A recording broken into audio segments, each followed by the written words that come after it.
I'll just say a few words about the Masechta. Masechta Pesachim, as its name indicates, is dedicated to the Yom Tov of Pesach.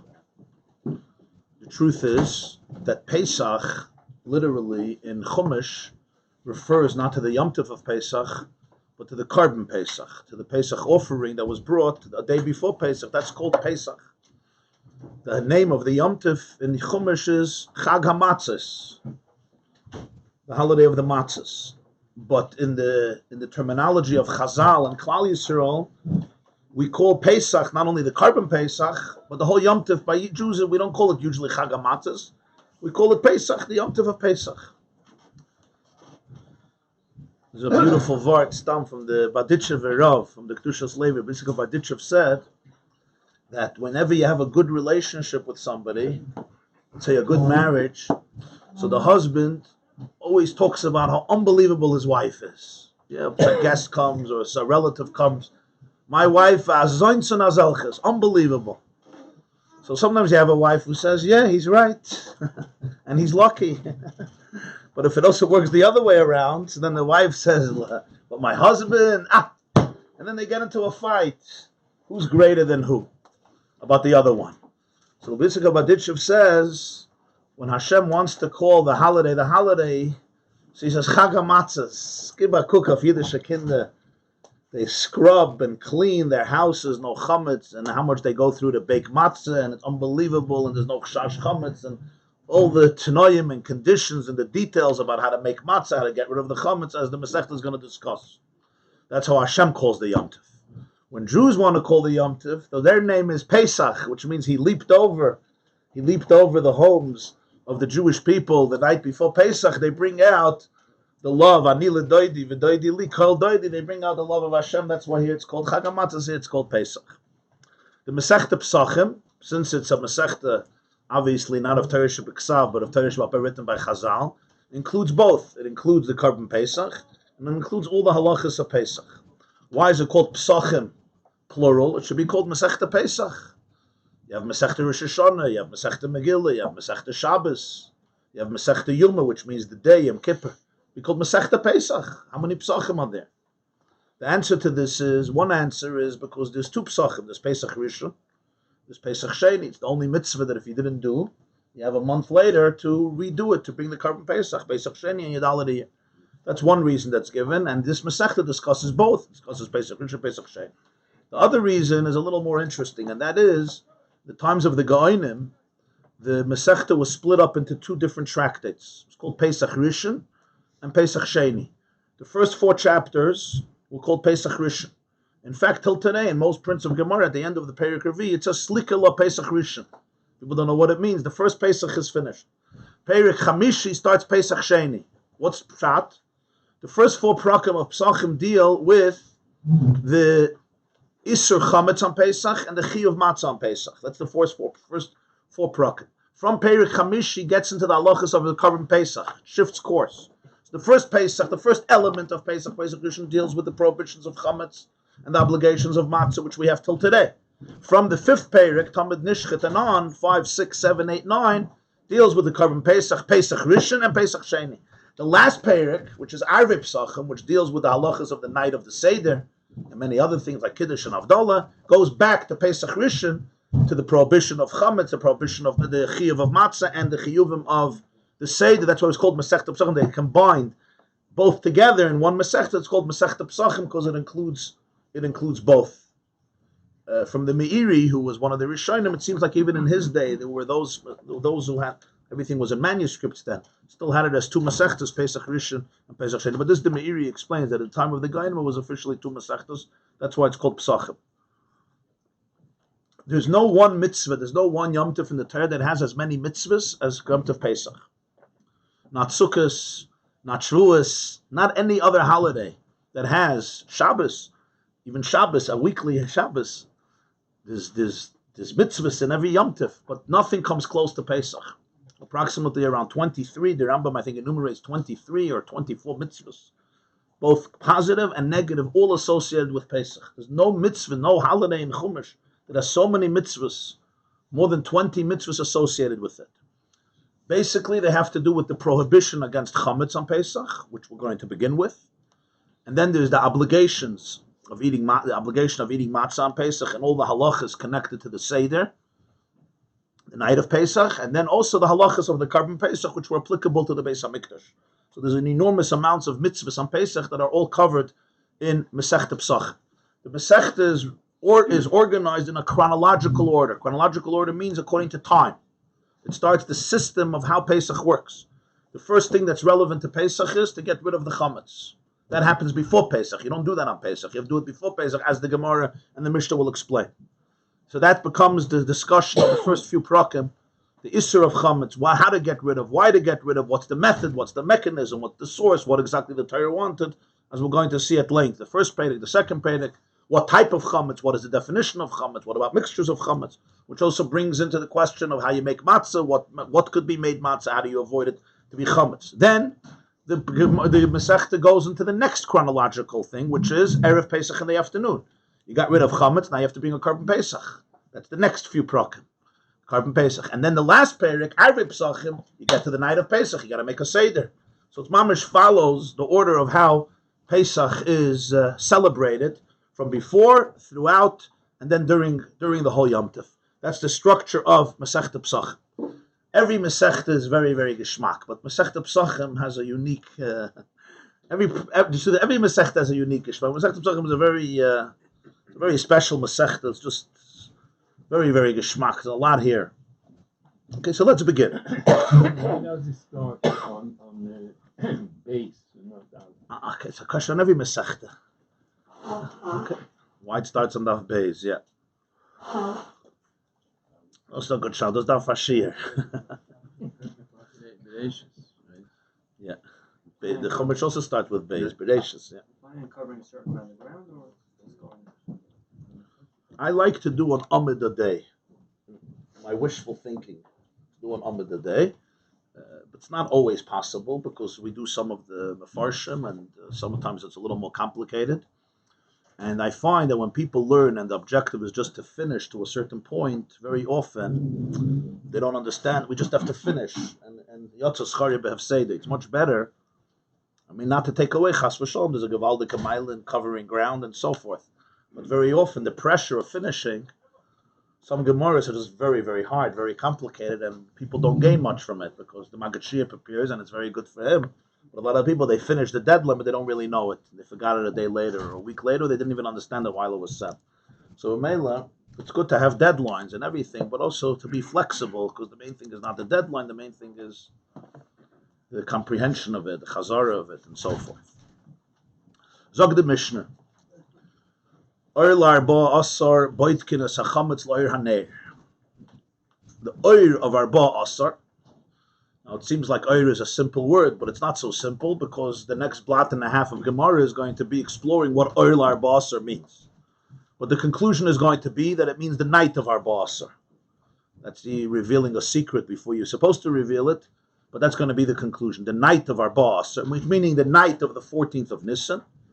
One searches for Chametz l'oir haner by the light of the candle. That's the first halacha of the Mishnah. That the night before Pesach, the night of Arba Asar, you have to search for Chametz l'oir haner, which we call b'dikas Chametz. Zog the Mishnah. Kol makom shein machnisim by Chametz ein tzarich b'dika. A place where you don't bring in Chametz throughout the year, you don't have to check. Asks the Mishnah, Ibazai b'meh amru. In what case did they say? In the continuation of the Mishnah, we're going to see a situation of shtei shuras b'martif.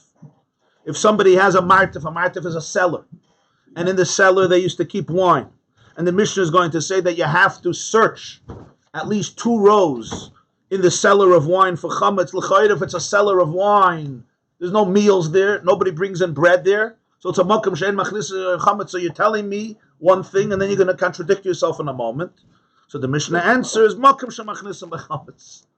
Don't get surprised by that halacha because it's a cellar where you do bring in chametz. Now the Mishnah actually discusses what we're talking about. This cellar is a machlokes. Beishamai says shtei shuras al pnei kol hamartif.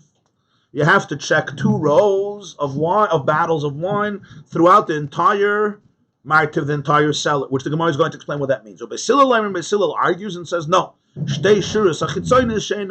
only have to check the two outer rows, which are the top rows. This is a complicated machlokes, what it means, and the Gemara is going to get back to it. Let's see Rashi. Zok Rashi. Oil arba asor garsinon. The right girsa is not oil arba asor, but oil le arba asor. That's what Rashi tells us. Loir haneir. The Gemara mefarish time. The Gemara is going to explain why you need the light of a candle on Daf Zayin. The Gemara is going to derive it from Psukim. Boitkin. You check. What do you have to check? So you shouldn't transgress two isur. One is called bal yira, not to see, and one is called bal yimotze, not to find. Now here it's important to emphasize what Rashi is saying. When it comes to the isur of Comets, it's unique. There are things in Torah you're not allowed to eat. There are things you're not allowed to eat and you're not allowed to benefit from, meaning you're not allowed to sell. So for example, horse meat or non-kosher meat you're not allowed to eat. You're allowed to sell it. You're allowed to benefit from it. You're allowed to give it to your dog. You're allowed to give it to your neighbor who's not Jewish. It's fine. You're not allowed to eat it, but you're allowed to have hana from it. I could sell it to somebody. I can give it as a gift. I can give it to my animal. It's hana. There are things I can't eat and I also can't benefit from. There's no hana. The Torah indicates which ones fall into this category, which ones fall. For example, arla.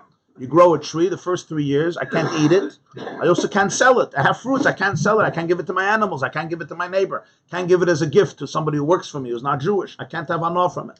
Another example would be basa b'chalav. You have a mixture of meat and milk cooked together. I can't have hana from it. When it comes to chametz, the Torah also says you're not allowed to eat chametz. Torah also indicates that you're not allowed to have hana from chametz. I have bread. I can't feed it to my dog on Pesach. I can't give it to matana. I can't sell it. I can't have hana from chametz. But when it comes to chametz, the Torah says a third prohibition, and that is bal yira, bal yimotze. I can't see it in my house, and I can't have it in my house. That's already a big novelty. A lot of foods you're not allowed to eat, you're not allowed to benefit from it, but there's no prohibition. It should be, it should exist. By chametz, the issur is it should exist in your domain, it should exist in your property. This all comes from Parshas Boy. Moshe Rabbeinu speaks to the Jewish people right after they leave Mitzrayim, and he says, Lo yira lecha chametz v'lo yira lecha b'chol gvulecha. Lo yira shouldn't be seen to you. Shouldn't be seen. Not only don't eat or don't benefit from it. It shouldn't be seen by you. That's the lashon lo yira lecha chametz. The same parsha in Parshas Boy, he also says,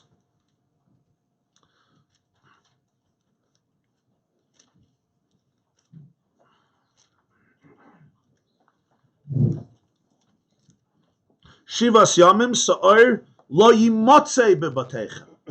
For 7 days, yeast chametz should not be found in your homes. That's why Rashi uses the expression that we're going to use throughout Pesachim, Bal Yeira, because the Torah says Lo Yeira, and Bal Yimotze, because the Torah says Lo Yimotze. It shouldn't be seen, it shouldn't be found. That's the Isur on Pesach. We have to understand what's the difference of Bal Yeira, Bal Yimotze, why are the two Psukim? That will all be explored. So Rashi is now asking a question. Why did the Chachamim say you should check for chametz the night before Pesach? Why?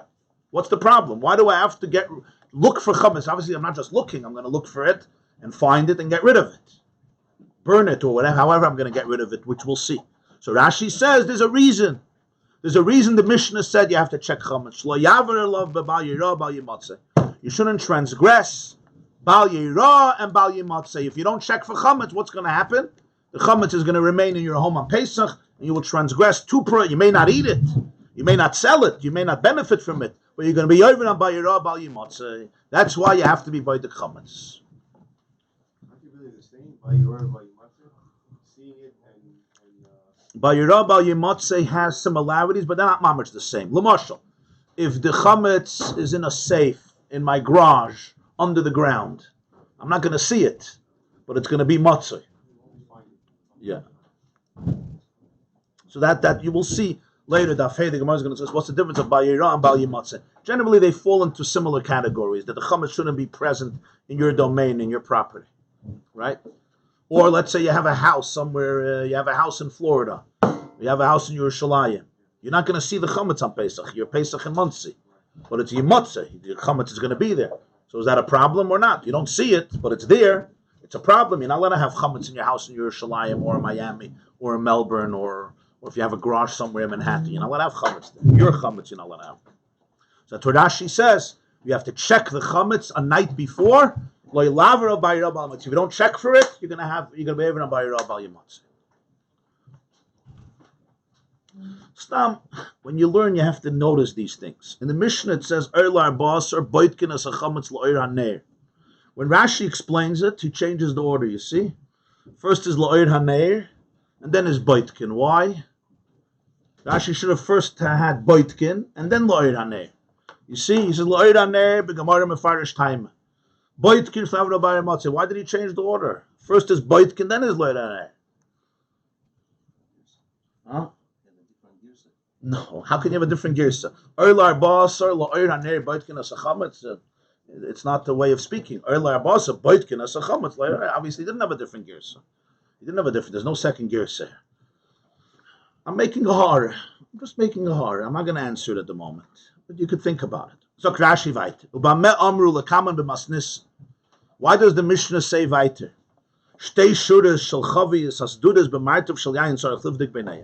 If there are rows of barrels of wine in the cellar, you have to check between the barrels to see if there's chametz.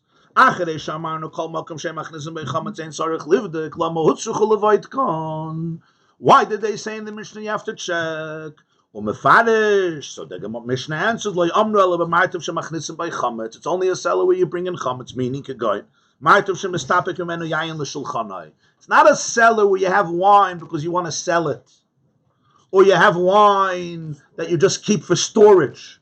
It's the cellar from where you take wine for your table, for your meals. The shamish, the servant, the waiter, is about to be moizeg yayin. He's about to pour wine with water into people's cups. And he's holding pitoy, which we know also as pita, which comes from the word pas, pitoy. His bread is in the hand. And the wine finishes, and he's in the middle of pouring, and the last guest didn't get wine, and he still has his piece of challah or his bagel. Nichnas lamartev laviyayin. He goes to bring another barrel, and he may put down the bread, or the bread may fall. So it's a makom shemachnisim b'chametz. That's why it needs bdika. But if it's taka cellar that's only made for storage, and under normal circumstances nobody walks in with chametz there, and you know that, then of course you don't have to be baitik. Shtei shuras al pnei kol amartiv. That's what Beishamai says. Gemarah mefarish mahi. The Gemarah will explain what this shtei shuras achitzonis shal yonis. Again, mefarish Gemarah. The Gemarah will explain. The first time Rashi says mahi. The second time he doesn't say mahi. Why? First time he says mefarish Gemarah mahi. Why doesn't he say the second time mefarish Gemarah mahi? He didn't have to say the first time. He doesn't have to say the second time mefarish Gemarah. No, mefarish Gemarah mahi. Second time he doesn't say mahi. What happened? Okay. Place so why that this Stay shuras. No, that's the matter. Why if it's a place that you bring in chametz? Anywhere where you bring in chametz, a kitchen, a dining room, a living room, bedrooms. If you bring in chametz, but kid brings in chametz to the bedroom, you have to be particular. We all know. If it's taka room where you know that it's sealed off and it's makom shem achnisim chametz, even though it's shayach, it should happen. But since under ordinary circumstances it's not, you don't have to. The Mishnah is just being medayik that there's a contradiction, because we see that a cellar of wine needs bdika, and a cellar of wine that's made for storage. Why would there be chametz there? Not made for bread. Cellars of wine were protected as cellars of wine to maintain their integrity. So that's what the Mishnah is asking. If he says a place that you bring in chametz, that's it. Not after market, it's any place. He was asking a shaila. Why does the Mishnah say a cellar of wine needs bdika, whether according to Beishamai or Beis Hillel, when you just said not? The Mishnah is contradicting itself. It is a little strange, the Lashon Bameh Amru, because there wasn't Amru yet. It's going to be said, right? Bameh Amru, when did they say Beis Shudas Bameh? They didn't say it. They're going to say it in the Mishnah. So that's how Rashi teaches. Bameh Amru means, Rashi's Lashon is Bameh Amru lekaman b'masnisim. So the Mishnah is asking a contradiction before you got to the contradiction. L'chayda first learn about the cellar, and then the Mishnah can ask the contradiction. Like you're asking about it as though we knew what the contradiction is. We didn't learn yet about the cellar. Okay, but that's just an interesting term, the way the Mishnah is written, although there are some Rishonim who teach differently. But Me Amru means, before the Mishnah was edited, the way we have it, final edition of the Mishnah, there were many transcripts of halachas of Mishnayos. The Mishnah was edited by Rabbi Yehuda HaNasi. Rabbi Yehuda HaNasi, in English he's called Rabbi Judah the Prince, lived approximately in the year 150, 200 after the Common Era. The Churban Beis HaMikdash was in the year 70. Gimel Tov Tov Lamed, or 68 or 69, Tov Tov Chavches, Tov Tov Chavtes, or Lamed. In the secular calendar would be 70. Now it's 2018. This is the year 70. Rabbi Yehuda Anasi lived approximately 150 years later, and he's the one who edited the Mishnah. Approximately in the year 200. Around 150 years, give or take, 130 years, 150 years, after the Churban of the second Beis HaMikdash. And he did it, as the Rambam explains in his introduction to Mishnah Torah, because he realized Torah Shabbal Peh will be forgotten because you won't have any more the relationships of Rebbes and students that they had for all the generations, because Jews were being scattered all over the place, and the whole Torah Shabbal Peh would be forgotten. But he didn't work from nothing. It's not like Rabbi Yehuda Nasi came and wrote down everything. Talmidim sat with Rebbes. They wrote, like people write. They write in notebooks. Yeah, they took tzetlach. They wrote notes. There were already a lot of halachas. Remember, the Mishnah recorded all the halachas of Torah Shabbal Peh of the previous generations, including all the arguments in every sugya of halacha. Zroyim moyed nashim nezikin kachim taras. So b'meila b'meh amru, they touch b'meh amru. And what did they say in the Mishnahs that we had previously, in the different notes that we had previously? Shtei shudas b'martiv, even before this Mishnah. That's why it's already amru, because this Mishnah was like, for us, we only have the Mishnahs. We don't have those original manuscripts. But for those who dealt with the Mishnah and wrote the Mishnah and edited the Mishnah, Rabbi Yehuda Nasi was the chief editor. He wasn't the only one. He had a chevra. But for them, there was b'meh amru. Why does it say in the previous text that they had different halachas that were written down over the generations, but they weren't yet compiled or organized? Just an interesting interpretation in the Gemara, in the Mishnah here. If somebody doesn't eat chametz all year round, meaning gluten-free, carb-free, kaminig, hanagidim, hamaforsamim today, so then, and the house is a makam she'ein machnisin by chametz, because there's nobody in the house who eats chametz, then you don't need b'dikah. That's the halach of the Mishnah. There's no chiyuv b'dikah. Like Rashi says, the whole reason you're doing b'dikah is not to be over on Bayirah, Bal Yamatzi. You shouldn't have chametz on Pesach. But if you know there's no chametz in Pesach in this house, right? Let's say you rent a new house, you go to a hotel or something, a completely clean house of chametz. You know that it's a makam she'emachnizim by chametz. It's not a suffix. If it's a suffix, you have a problem. But if you know that it's a makam she'emachnizim by chametz, like a family where there's no chametz, everybody is allergic. Everybody is allergic to wheat and spelt and oats and rye and barley, and they don't touch it, and nobody brings it in, not even the kids, and they don't bring in cookies after school, etc. Then you taka don't need it. Yeah. Bittel, then you can dispense with bittel. Do you want to know if you need bittel? If everyone is chametz free, they can't eat. Why do you need bittel? If you don't have chametz, there's nothing to be mevatel. There's a question over here in Tosefos. Why? We'll get to that. So I'm asking. His question was, your answer was, is that you don't need to go through that word. Yes. So then, therefore, you wouldn't need bittel. That's right. That's a lesser included. Right. There's nothing to check for. There's nothing to be mevatel. You don't have anything. If you don't have anything, you don't have anything. I know the bittel goes on everywhere, doesn't it? That's true. So you would need it for those makomos. If you have a place with this chametz, you're right. You're a seller. Then you need a b'dikah too. So, but not in your home. Wherever you have chametz, you need. It doesn't say b'dikah in your We're house, talking about a cellar here. We're talking about a market, right? including a cellar. Any place where you have chametz, So if you have to be one place b'dikah. on the globe, then you have it. Then Yes. those halakas You could apply. send a shliach. You could send an emissary to be Even if b'dikah. you don't yourself eat. Yes, you could send a shliach, but you need to do b'dikah's chametz. Yeah, you need to do b'dikah's chametz. Rashi said lo lava b'yirah b'al yamatzah. Okay, now before we go to the Gemara, just this first Tosefos of Pesachim is very important to learn. And even though much of it is going to be clarified only later in the Gemara on Daf Daled, and especially the argument between Rashi and Tosefos, but since it's the first Tosefos of Pesachim, I want to learn it now, although we're going to get back to it quite a few times. Both the first Rashi, the Rashi here about Boitkin, and the Tosefos here, because there are two themes here that go along, that pervade Masechta Pesachim. Pirush HaKuntris. Rashi says, Rashi is always called by Tosefos the Kuntris for the same reason, because Rashi wasn't officially written as Rashi, compiled, there was Kuntresim, it was different notes that he wrote that went around, that were copied, so he's called the Pirush HaKuntris. Why do you have to be by the Chametz? Not to be over by Yirah Bal Yimatzeh. Frag Tosefos v'kasha leRabbeinu Yitzchak. This interpretation of Rashi is difficult for the Rabbeinu Yitzchak, who can't understand Rashi. Why? What's the problem? Kivon the tzarich bittul, since chametz needs bittul nullification. Kida Omar b'Gemarah, the Gemarah will say on the Avav, haboidik tzarich sheyevatel. Anyone who checks for chametz also has to be mavatel chametz. I'll explain in a moment. Umidairaisa b'bittul ba'al masagi, and the Gemara is going to say on the Avdalit that min haTorah you need only bittul. Amayitzrichu chachamim b'dika klal. Why did the chachamim b'chalal require b'dika? The fact that this halach is in a Mishnah means it's not in Chumash. It doesn't say in Chumash you have to check chametz the night before Pesach. If it would say in Chumash, it wouldn't be a Mishnah. It doesn't say in Mishnayos you have to put on tefillin. It doesn't say in Mishnayos you have to blow a shofar on Rosh Hashanah. It doesn't say in Mishnayos you have to shake a lulav on Sukkot. It says in Mishnayos what you do if Sukkot is on Shabbos. It says in Mishnayos what do you do if a lulav is stolen or a lulav is dry, because that doesn't say in Chumash. What says in Chumash you don't need Mishnah. Mishnah is for what it doesn't say in Chumash. Torah Shabal Peh. Doesn't say in Chumash anyway you have to check for chametz the night before Pesach. It says in Chumash you're not allowed to eat chametz. You're not allowed to have chametz.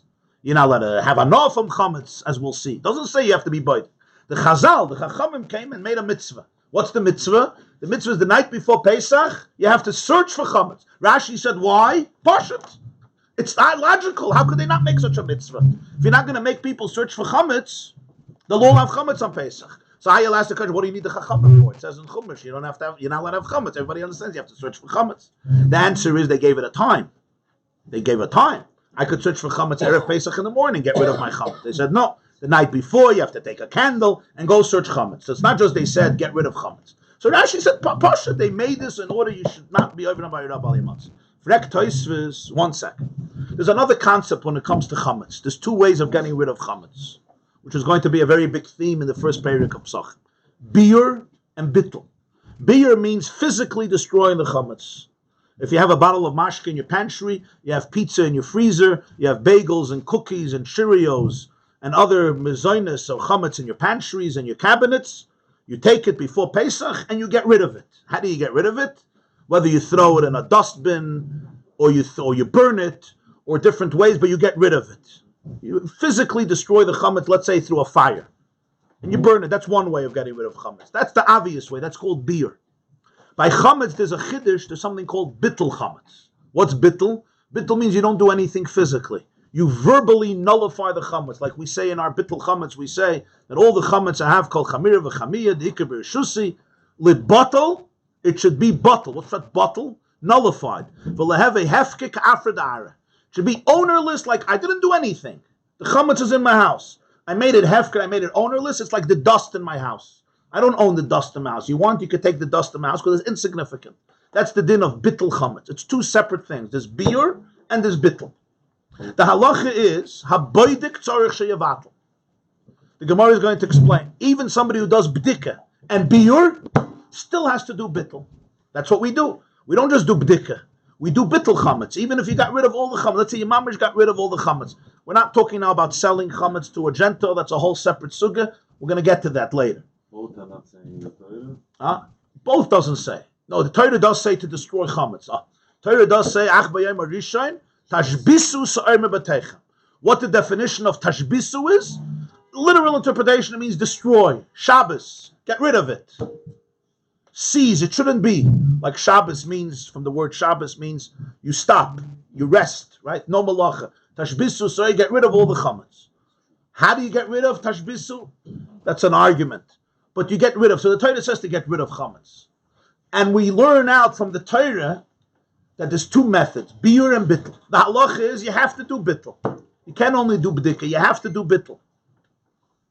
And min ha-Torah, bittul ba'al masagi. Once you do bittul, you're good to go. Meaning, min ha-Torah, I could stand up Erev Pesach, look at all the chametz in my kitchen, my pantry, my dining room, my living room, all the bedrooms, and say, Rabbi Sai, all this chametz is worthless, it's like ofar, it's hefker, and I'm good to go. I'm ready for the Seder. Meaning, min ha-Torah, the preparations for Pesach take approximately 3.5 seconds. If you're mahader, 10 seconds. If you want to do it with a little more kavanah, 35 seconds. And you're done. Quite simple. You get up, you do bit. You don't have to do anything. You have to say. That's it. You have to say and mean what you say. That the whole chametz is bottled. Midaraisa bebittel bal masagi. Problem, of course, is, as we'll see, if you have a bottle of it's worth $600 in the pantry, and you say the bottle and the meistis nishtak, it could be an issue. But that's the issue. Frek Tosefos a gewaltige kasha. Rashi doesn't argue with the fact that you need bittel. It's a Gemarah. You need bittel. Rashi doesn't argue with the fact that minat Torah bittel is enough. Oy bazay amay tzich chachamim dike kla. Oy bazay, why did the chachamim say you have dike? So Rashi said, "Lo davar Rabbi Motzei." That's not l'chayda. That's not true. That l'chayda. That's l'chayda. That needs explanation. Asks Tosefos. Why? Even if you don't do b'dika, you're not going to be over Rabbi Motzei. Why? Because even if you do b'dika, you have to do bittel. And if you do bittel minat Torah, you're never going to be over Rabbi Motzei. Because it's like offer. You have dirt in your house. You're not over Rabbi Motzei. Means you're not allowed to have chametz in your house. If the chametz doesn't belong to you, it's hefker. It's ownerless. You're allowed to have chametz in your house. How are you allowed to have, you sell your chametz, how are you allowed to have chametz in your house by Rabbi Motzei? The answer is it's not yours. It belongs to a Gentile. If it's taka yours, you're not allowed to have it. Bittel means to have a hefker. It's not yours, so you're allowed to have it. So minat Torah, bittel is enough. So if Rashi would hold that you don't need to do bittel, so it's fine. You could do bittel and you could do b'dika. And if you do b'dika, you're not even by Rabbi Motzei. But everybody holds you need bittel. Haboidik tzarich sheyevat. So you're anyway going to do bittel. And minat Torah, if you do bittel, don't lose. Don't go away. Minat Torah, if you do bittel, it's enough. So what? There's no heichitim that you're going to be over by Rabbi Motzei. So why does Rashi say lo lav Rabbi Motzei? Rashi's just explaining the Mishnah. Where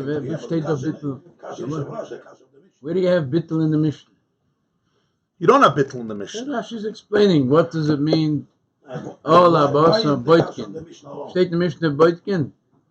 The kasha is nicht of the Mishnah. Because the Torah says that you could do bittul. Came the Chachamim and said that's minat Torah. And the Chachamim are saying it's not enough to do bittul. No, okay, this is the kasha. Why? Why do you need b'dik? So this Loit Rashi, why you need b'dik? We'll see in a minute what Tosefos holds. Yeah, that's his problem. Rashi didn't give me a good answer why I need b'dika. If Rashi would tell me you could do b'dika or bittul, fine, but you have to do bittul. Haboidik tzarich sheyevatel. It's a din. Rashi is not arguing with that din. It's from Rav. It comes from Rav. Amar Rabbi Yehuda Amar Rav v'davav with beis. You have to always do bittul. By hook or by crook, you're doing bittul. I don't care if you cleaned out all the chametz. You have to know why. If you cleaned out all the chametz and you got rid of it, what do you need bittul for? A good kasha, but you need bittul. Maybe still have them.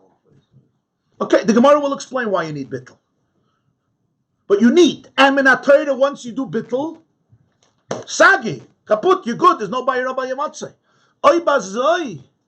When the Chachamim know all this, you don't need b'dika not to be over on Rabbi Motzei. You're not going to be over on Rabbi Motzei. Again, the question is on Rav. Why Rav says bittul is alone? Why do we need b'dika at all? Amai hitzrichu Chachamim. The way how Rashi interprets the Mishnah, that boitkin as Chametz is floy lava by Rabbi Motzei. Frek Tosefos, I don't understand this because that is already dealt with. I'm not over on Rabbi Motzei. So the Chachamim could say, do bittul. You want me to do b'dikah, not to be even a bayira? I'm not even a bayira. I'm good. Midai raisa b'bittul ba'al masagi. Comes Pesach, I have a house full of chametz. I made it hefker. I'm not over. Midai raisa. But Rashi said shaloi laver on the midai raisa bayira ba'yamatzeh. No, only bayira is the chamidai raisa. The rest. Bayira is a midai raisa. Bayira is nicht a midai rabbanan. The showers are more shower. The showers are shower. Tosefos had to say the pshat anyhow. Without only yeah, Tosefos is going to give a different explanation in the Mishnah. Let's see the answer. Huh? For Bayira, you don't need b'dika. Don't tell me they made b'dika, but don't tell me it's for Bayira b'yamatz. Bayira, I don't need b'dika. What's that for b'dika? Huh? Yeah. What do I need b'dika? V'nira l'ri. So the Ri says, V'nira l'ri, the afal gav the sagi b'bittel ba'alma, even though you're right, bittel is enough. Hechmiru chachamim liv the Comets olavaroi. The chachamim came and added a chumre, a stringency. And they said, don't rely on bittel, even though it's enough. Why? One reason. Shelo yavei la'achloi. I'm afraid people are going to eat chametz on Pesach. You have a whole house full of chametz. You have a cheese Danish in the pantry. You have kokosh cake in the freezer. Cholamoyet Pesach comes down one morning. You're hungry. You open the freezer. You open the pantry. You take out the cheese Danish. You eat it. Not bemazed. We're not talking about a Jew who's bemazed. We're not talking about, so if a person doesn't care about Torah, then he is not learning Masechta Pesachim. We're talking about a person who cares. But if I guessed, every morning he has his cheese Danish, pas shachris, of course sugar-free, gluten-free, not gluten-free, but sugar-free, cholesterol-free, toxicity-free. We're talking about healthy kamovan. Taste-free, everything. The only problem is chametz, which is what gives it its taste usually anyway. So the bottom line is, that's it. Tosefos not baliro. You're not even a baliro by your matzeh. You're perfect. You did bittul. You were mafke your chametz. There's mashke, there's liquor, there's vodka, there's pizza, there's all bagels, chalim, zoinus, everything is there. You're not even on anything. The chachamim were afraid that people are going to come eat. If you're not going to eat, nothing happened. But they were afraid people are going to come eat it. So they said, I don't want physically chametz in your house. Search for chametz, get rid of it, and then you can't come to eat it. If it's not there, you're not coming to eat it. To go to the store and buy chametz on Pesach, that we're not afraid of. But if it's available in the house, it's right there, we're afraid of it. Don't have chametz in the house. That's what they said. Not loy lava by Rabbi Yematzeh. I'm not even by Rabbi Yematzeh. Maybe this is Rashi shit, because once he wants to eat it, it's a koinish. Let's say even a hype is over and chaps oy. So there's koinish. Why can't you say? You say pshat in Rashi is. The village says it. The minute he wants to eat it, is a chiskoina. In other words, pick it up in the hand and you're saying like Rashi, he undoes the bittul. He was already mevatel it. It's hefker. So you're saying like Rashi, he's mevatel the bittul. So wait a second. He made it hefker, and I picked it up from hefker. What if he So Mel, it's ois hefker, so now he's going to be over on Bayira. Even though he didn't. Okay. Sagst das war? The late Rashi, he's. Actually, do smart take it out. What is the halacha with chametz that was bought? You're not over. You're not over. It says with the Raisa of Bittul Baal Masagi. Nobody So if I find it, I see it. If you eat it, you're over on eating chametz. Right. It doesn't help. You're not over on Bayiro, you're over on If I eating. find it, see it. You're over on eating. Question like this is it's only a chimel to remind you that you can't eat it. Why do you have to go? Not to remind you till you not eat it. Not to remind you. Not to To remind the market deep in or properties you're not going to visit. Why do you have to be avoided places you're not going to be? It's only. You never know. Well, you might go into your cellar on Bayiro. If it's a makom shmachtas and chametz. Rashi saying that you won't even eat it. You just put it away. You say, I see a good piece of cheesecake. I'll put it away after Pesach. I don't know about Pesach. You're going to say afterwards. You're going to buy your rabbi. After Pesach, we have a Bayiro by matzah. Again, the back of the bittul. You're not allowed to own it. So therefore, So that's what he's saying. You're saying that he's going to undo the bittul in the middle of Pesach. That's what Rashi means. That's another question. You made it hefker. So he's saying he's koined from the hefker. That's what you're saying. Pick it up. How do you? I You pick it want up. to say maybe Toys If it's hefker, you pick it Toys up. evident. I'm Who says he argues with Rashi? Okay. This is a chiddush. Okay, that you have to understand. Could you be mevatel the bittul? What type of bittul is it that you could be at mevatel even? Das darf man gut verstehen.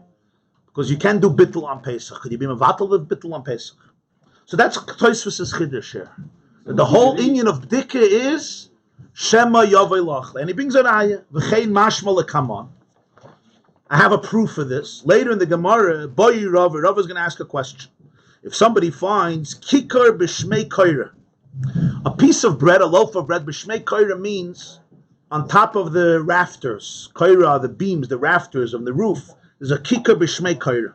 You can't get it down. You have to go bring a handyman who knows how to climb tall ladders, unless you know yourself, darfst klettern and put on helmets and buy life insurance. So a ganze avoid to get down the kicker b'shmeikayim. So the Gemara asked, do you have to tell the guy, go bring a ladder, go hire somebody, if you have two left hands, go hire somebody and bring down the kicker or not? The Gemara says, what's the difference?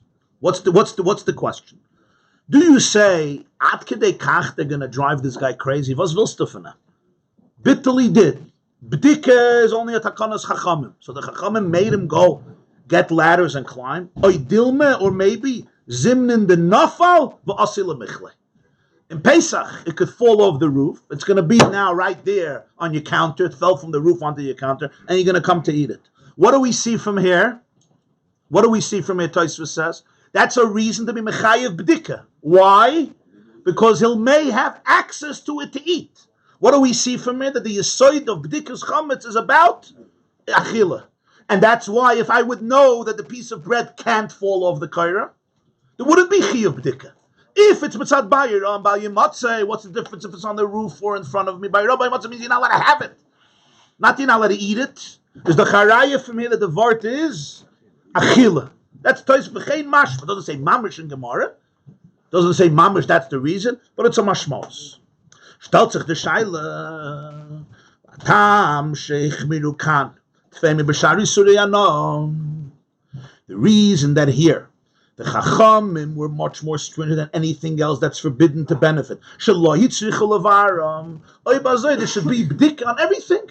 You should go around and be boidik your house for anything that's also shema yavel achloi. Why is there no takon of b'dika? Person has basa b'chalav. Be boidik. Arla, kloi hakerim, anything that's asur b'achila, asur b'hana, anything. Be boidik and get rid of your house.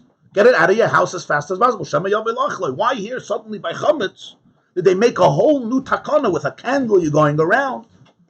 Like Rashi, I understand why they made it here. There's no Odissa by Rabbi Yamotzi with anything else. You're allowed to have arla in your house. I mean, you have to be careful not to eat it, and ultimately you have to bury it. But you're allowed to. There's no Isser of Bayirah. If you delay it 10 seconds, you're over on the Isser. You have to get rid of it. You shouldn't leave a takala in your house, which have technical reasons. There's a din to bury these things. But you don't have this whole shturim besides here because it's an Issa Bayirah. But like Tosefos, that it's only Shema Yavel Achloi, anything that's Asa Bachil, you have to get rid of your house. Why did the Chachamim only make this whole Maisa with Chametz? So he says, Pashat, Mishum the Chametz muter kol hashana, v'loi neser rak b'Pesach, v'loi b'dila mineh. There's a difference. Most Isurim, you're not allowed to eat a whole year. Chametz is the Chakasha Mahadim in a Mahad Nohoy. Every morning you eat Chametz. So Mela, a person is not used to separating from it. Loi b'dila mineh. Here they were afraid Shema Yavel Achloi. I taught Pesachim, I think it was 8 years ago in Yeshiva. It was a choshev class, good to Kapelach. So one of the Bachrim was sitting, we were learning this Tosefos the first day, the second day, and he gets up, he starts screaming, he says, this doesn't make sense. Which Yid is going to come eat Chametz on Pesach? He says, who's going to eat Chametz on Pesach? You go over, there's a bagel, and you're not going to remember it's Pesach? Let's say it's in the pantry. He says, people now sell their Chametz to Goyim, yeah? They have freezers taped up. Somebody goes to the freezer and takes out Chametz. Whoever heard of it? Whoever heard of such a thing? Shema Yavel Achloi. Doesn't make sense. It's not a chashash. I would not make this takon if I was the chacham. That's what he tied it. So I told him from your question, and especially the way you asked it, you could see how successful the takana was. You're asking the question 2,000 years after the takana of B'dikas Chametz. Imagine there was no takana of B'dikas Chametz.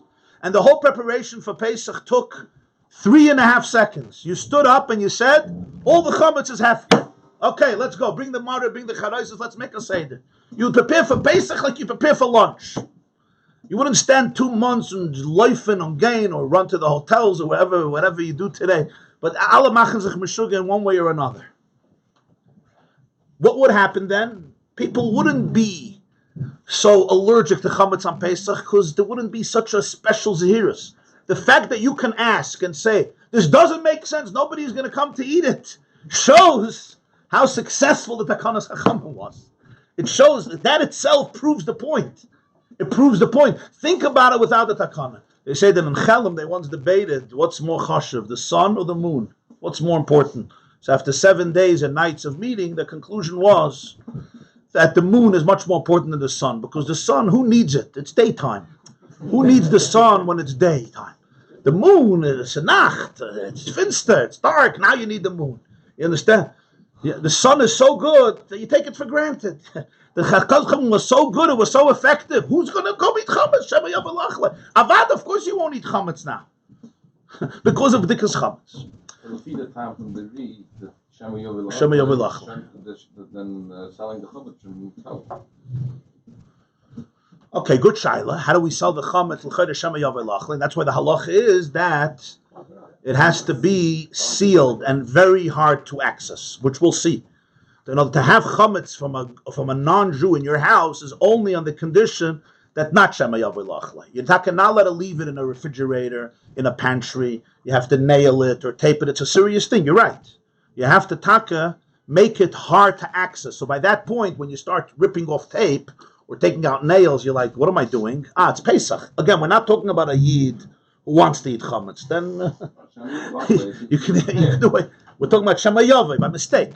If it's by mistake, if you make it not easy to access, hopefully a normal person will remind himself. Mashenkin, if there's just a cookie on the counter, like there's a whole year, because you don't need a dubdika, because bittul is enough, we all understand that it would be very natural for somebody to come down and eat it. Not everybody is so conscientious before they take something into their mouth. They think and they have a hisbonenus and they meditate. Should I not? If yes, we would all look better. But we're not so conscientious. I should speak for myself, not for everybody. Because we're not so conscientious of Meila Shema Yavilach. This is the Chiddush from Tosefos, that Pesach is a chumrah because, why? Because people eat it a whole year. Zokte weiter. People don't go away from chametz. As the Gemarah is going to say later, Dafir Aleph. It's not like meat and milk, or the first 3 years of fruits, or Kloi HaKerem means you planted, let's say, wheat in a vineyard, and the produce becomes forbidden when you mix these different types of produce. You put, let's say, seeds of barley in a vine where you're planting grapes. It's called Kloi HaKerem, a hybrid of a vineyard, and it's Asur B'Achil and B'Hana. So the Chachamim should have also said, make a bdika and get rid of, if you have it in your house. We're talking if you have it in your house. If you don't have it in your house, of course not. The answer is Sheisurim Noyag Yisur Olam. This is an eternal Isur. It's not changing after Pesach, before Pesach. A Jew knows Arla you don't eat. So if there's a label that this is Arla, I guess, Mashenkin Chametz, it doesn't help because Pesach, you're going to eat it because you're used to it. Zok Tosefos, Oy Bazoi, Nazir Nami. A Nazir is not allowed to drink wine. And wine is mutter for him a whole year, unless when he's a Nazir. If so, there should have been a chiyuv mitzat of the chachamim to do bdikas yayin and biur yayin. If you're a nazir, they should make a chiyuv. You're not let a shema yavel la'achloi, shema yavel l'shtoisei. So Tosefos here they didn't do it, but you see everything is with a cheshbon. It's not stam bdika. They should do a chiyuv bdikas, and the answer is because isurei shari lacharini. He has a wife, he has children, he has archim. What do you have to destroy the wine for everybody? It's not like chametz on Pesach. No Jew is allowed to eat it. The isur is mutter to other people. Not only that, b'meila, since it's mutter to other people, they didn't want to destroy something which is an inyan of ashchasa for no purpose, since everybody can eat it. He can feed it to people, the yayin.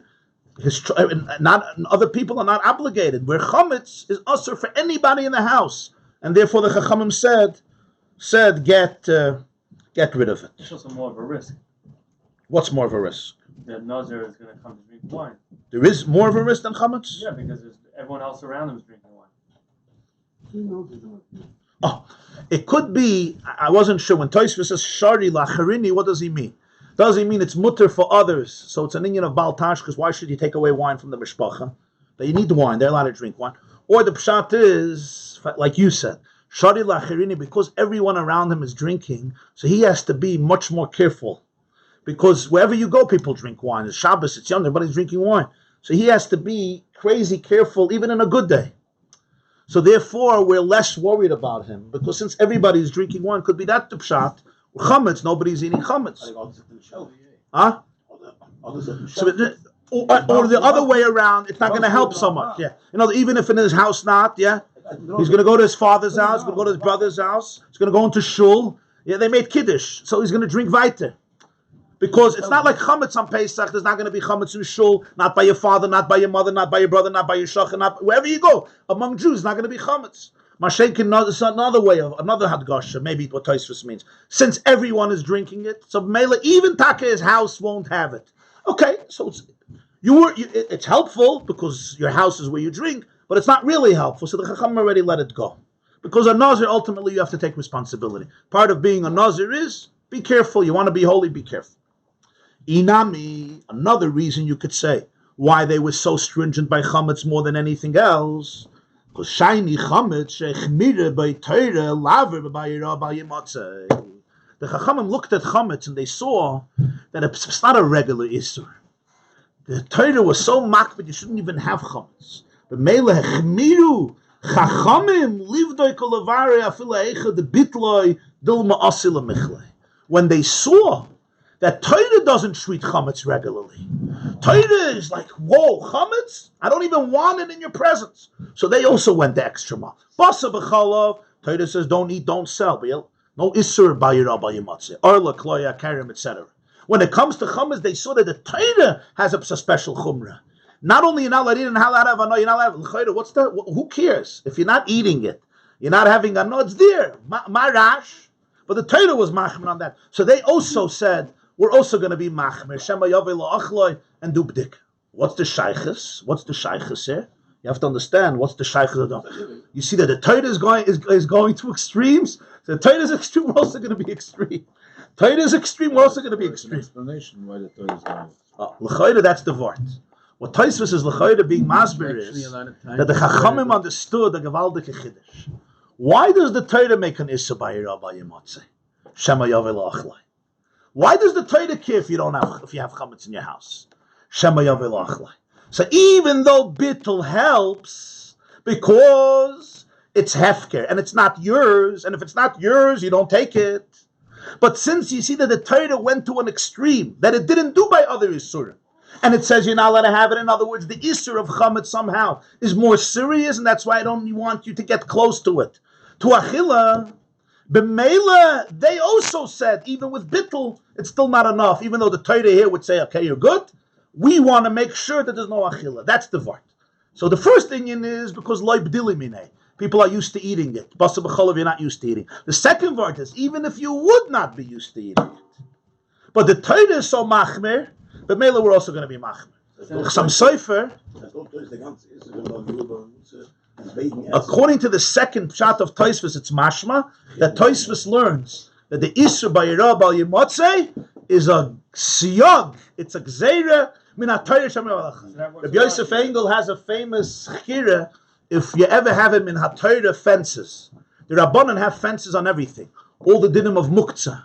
We have many halachas of Shabbos is you shouldn't come to an isim in HaTorah, right? We don't blow shofar Shoshana Shachalis b'Shabbos because you may carry it. You're allowed to blow shofar Shoshana Shachalis b'Shabbos. You don't shake lulav because you may carry it. The Chachamim made fences. It's like if you have a atomic reactor, if you have a dangerous bomb, you put a fence so that the kids, a buffer zone. So the Chachamim made a lot of buffer zones because they knew how dangerous it is. But that's always midrabanan. Do you ever have such a thing in HaTorah? Here would be one of the examples. If that's the pshat, the b'yirah b'yimatzeh essentially is a fence. So I saw that the Chassam Sofer says that he heard from his Rabbi, Reb Nosson Adler. He brings in Chidushik Chassam Sofer a gewaldige diuk, very geschmack of art. It says in Parshas Boy, listen to the pasuk, Perikid Beis pasuk Yutes, Shivas Yomim Sa'or Lo Yimatzeh B'Vatechem. 7 days you shouldn't find chametz in your house. Ki Kol oichel machmetzes v'nichrasa nefesh ahi me'adas Yisrael b'geirav ezer charetz.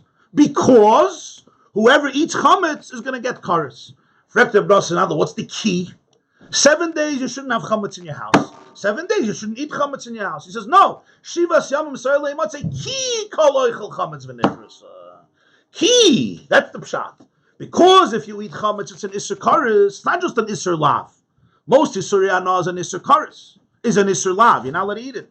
The penalty would be lashes, even if there's witnesses and warnings, but it's not an Issur Kares. Chametz is unique. It's a death penalty from heaven. That's how serious it is. So Mela, the Chachamim wanted, the Torah wanted that you shouldn't come to eat it, so they said, Shivas Yamim Sa'ar Lo Yimatzeh B'Bateichem. That's what the Bnosan Adler said. That this is the Raya, key, that it's all Achilles. So Mela, the Chachamim went a step further and said, even with Bittul, if the Torah was afraid of Bayra Bal Yimatzeh, even if you were mafkir it, we're going to be afraid and say, you attack a mafkir it, you made it kafra da'ara, but it's farta mensch. You may forget, and Shema Yom V'lachla, even though the Torah here didn't go to such an extreme, because the Torah didn't go to such extremes. The Chachamim saw the sensitivities of people, especially as the generations progressed, and the das also weakened. It's interesting, a pasuk before, a few psukim before, it says, on the first day you should get rid of, Erev page get rid of, ki kol oichel chametz v'nichris hanefesh ahimi yisol weiter. Tashbisu is to get rid of bayira bayimatzeh. Why? Because whoever eats is going to get kares. Miyoim harishin ad yoim hashvi. From the first day till the seventh day. The structure of the pasuk is very strange. Perikid beis pasuk tesvav. 7 days you should eat matzah. Erev Pesach you should get rid of chametz, because whoever eats chametz is going to get kares from the first day to the seventh day. It should say whoever is going to eat chametz from the first day till the seventh day will get kares. But according to this, you also have here the first answer of Tosefos. You have to get rid of chametz. Ki kol oichel chametz v'nichrisa.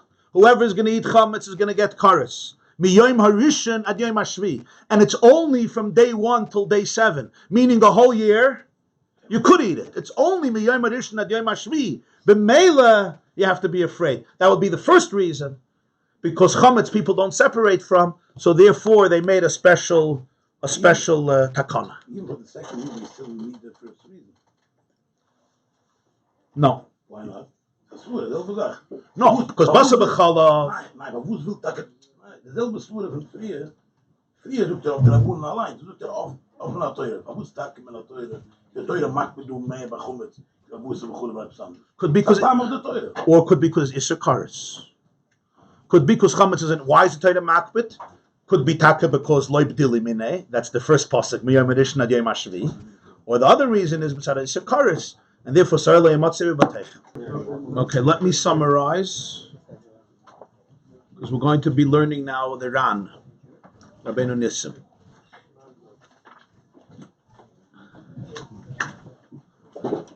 Let me give a general summation and introduction so everything could be put in perspective, because if not, it can get very confusing. In Chumash, in Parshas Boy, Moshe Rabbeinu communicates to the Jewish people all the prohibitions connected to Chametz. One he repeats later also in Dvarim in Parshas Re'eh.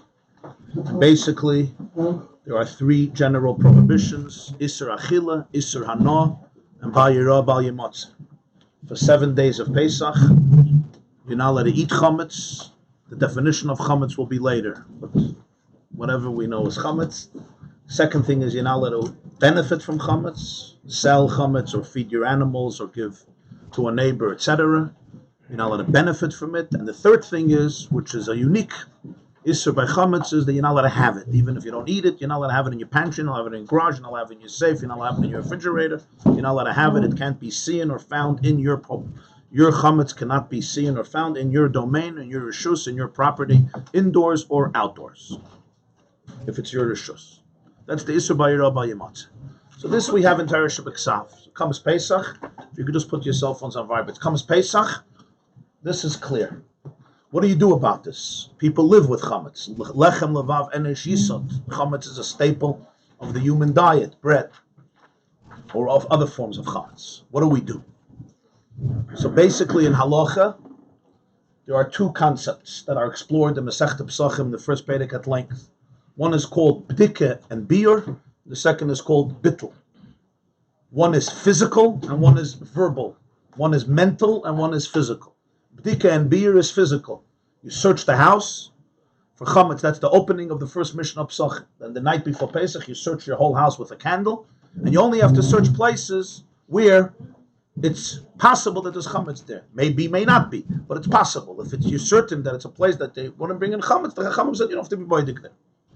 That's called bdika. Of course, you search it, you find it, and then you have to destroy it before Pesach, which means Erev Pesach before midday, as we will see later in the Gemara, the exact times of everything, but generally Erev Pesach in the morning, before midday, you have to destroy that chametz. That's called bdika beer. That's one issue. There's another halacha called bittul chametz.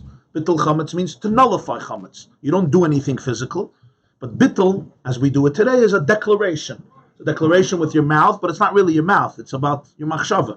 And that is, basically, you're stating that the chametz is worthless, it's ka'afradar, it's meaningless, it's valueless to you. You're not interested in it, like the dust. Ka'afradar, like the dust in your house, the dust on the earth, and you make it hefker, you make it ownerless. Also, this has to be done Erev Pesach in the morning, or we also do one the night before. That's called bittul chametz. And ad hayom, we do both. The night before Pesach, every Jew goes and checks the house, finds the chametz. Our minhag is to put out 10 pieces of bread, though you don't have to do that in halacha. But that's the minhag, you put out 10 pieces of bread. The main thing is to search for chametz. If you find, great. If you don't find, also good.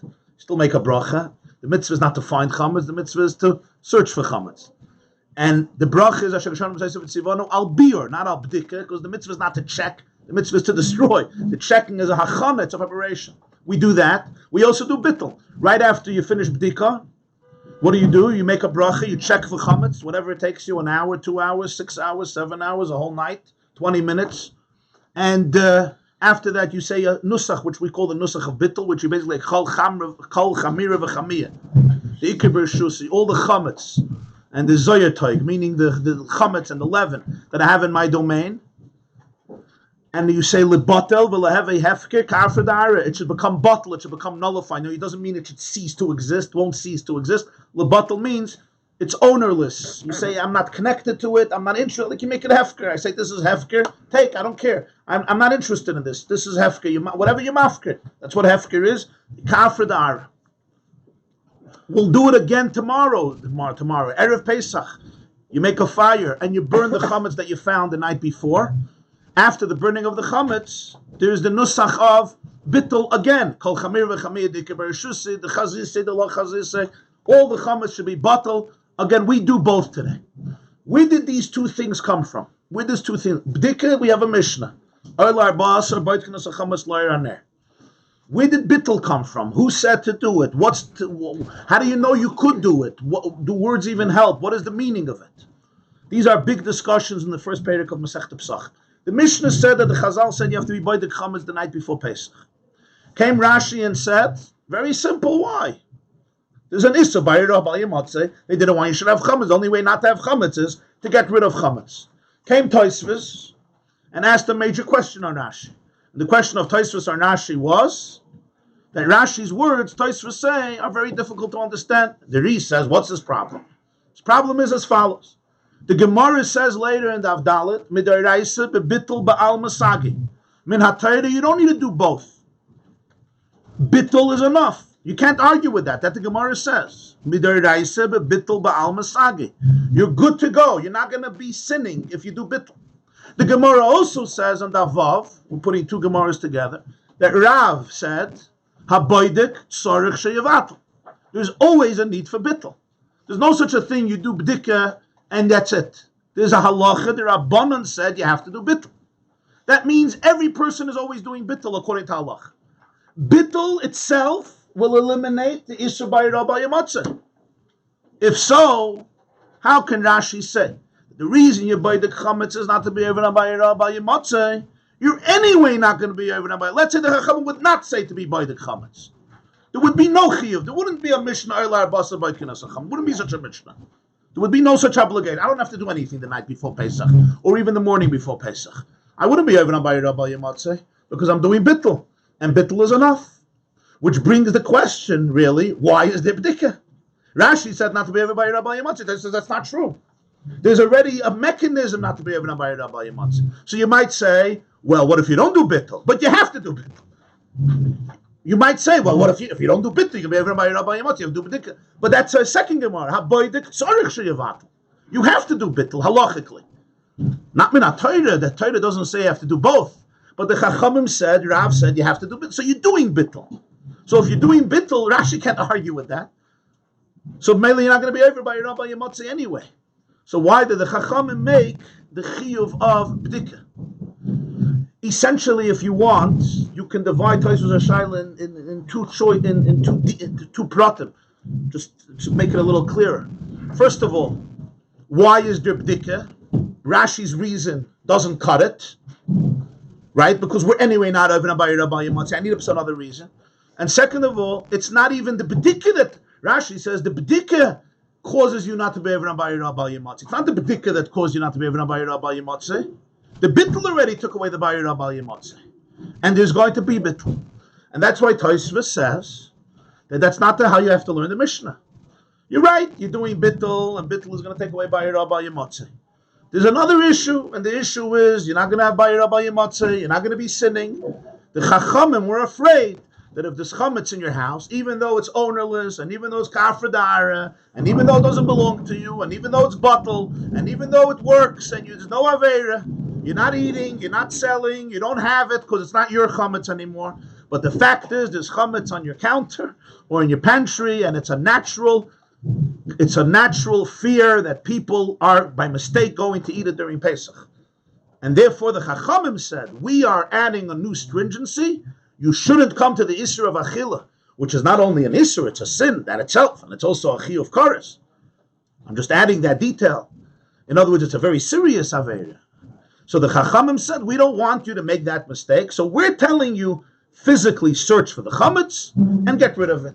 We're Mechayev B'dika and Biyur. You're right, it's not for Bayir Rabbi Yamotzi. It's fine, you can leave the Chametz, the Yinayu Bayir Rabbi Yamotzi. You're right, it's not Kizloi Laver. It's Pashut not to eat. And that's what he was Ma'irichin. And this is unique to Chametz. Why is it unique to Chametz? Because people eat it a whole year. You're used to eating it. It's not like other Isurim that a whole year are off limits, and that's why with here they were very, very stringent. That was point one, and then he gave a point two that the Torah itself goes to an extreme when it comes to chametz and says you shouldn't even have it. Not only you shouldn't eat it, you should have enough from it.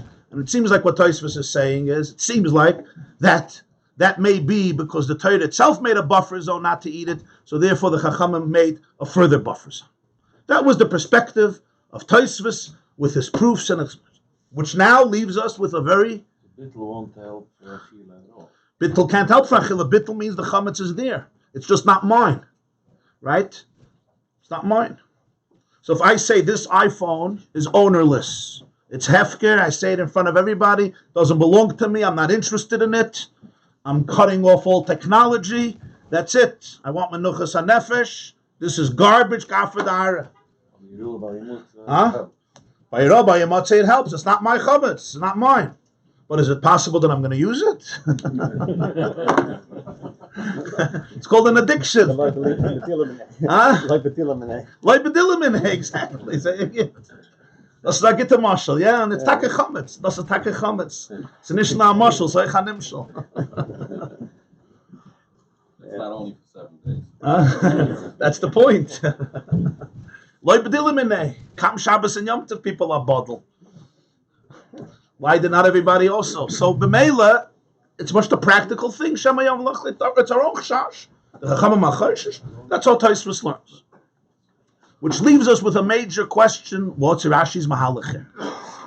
So in the Shitta of Rashi, there are many, many answers and explanations among all the Rishonim and Achronim. One of the big sugyas in the first parak of Pesachim: what's the machloikus of Rashi and Tosefos? What's Rashi's perspective? What's Tosefos' perspective? A lot of it is going to become clearer later, because on the Avdalad we come back to it, the Vav we come back to it, and you'll see it's going to come back again and again. This Rashi and Tosefos are quite central to the Masechta. But one of the biggest hashkafas on the Shitta of Rashi is in the Ran. The Ran, which is printed in the back of the Shas, of the Vilna Shas, is Ran is under Rosh Tevis Rabbeinu Nissim. Those who know all of these details that I'm going to say, forgive me, but since there may be one or two who don't, so Mela, I like to share it. Rabbeinu Nissim was one of the Rishonim. He lived in Spain. He was born in Barcelona, in Spain, in the 1300s. He had a yeshiva, he was a Rav, he was a Paisik, he was a very big physician and doctor, a very big doctor, and he was one of the greatest authorities of the Jewish people in Spain of the 1300s.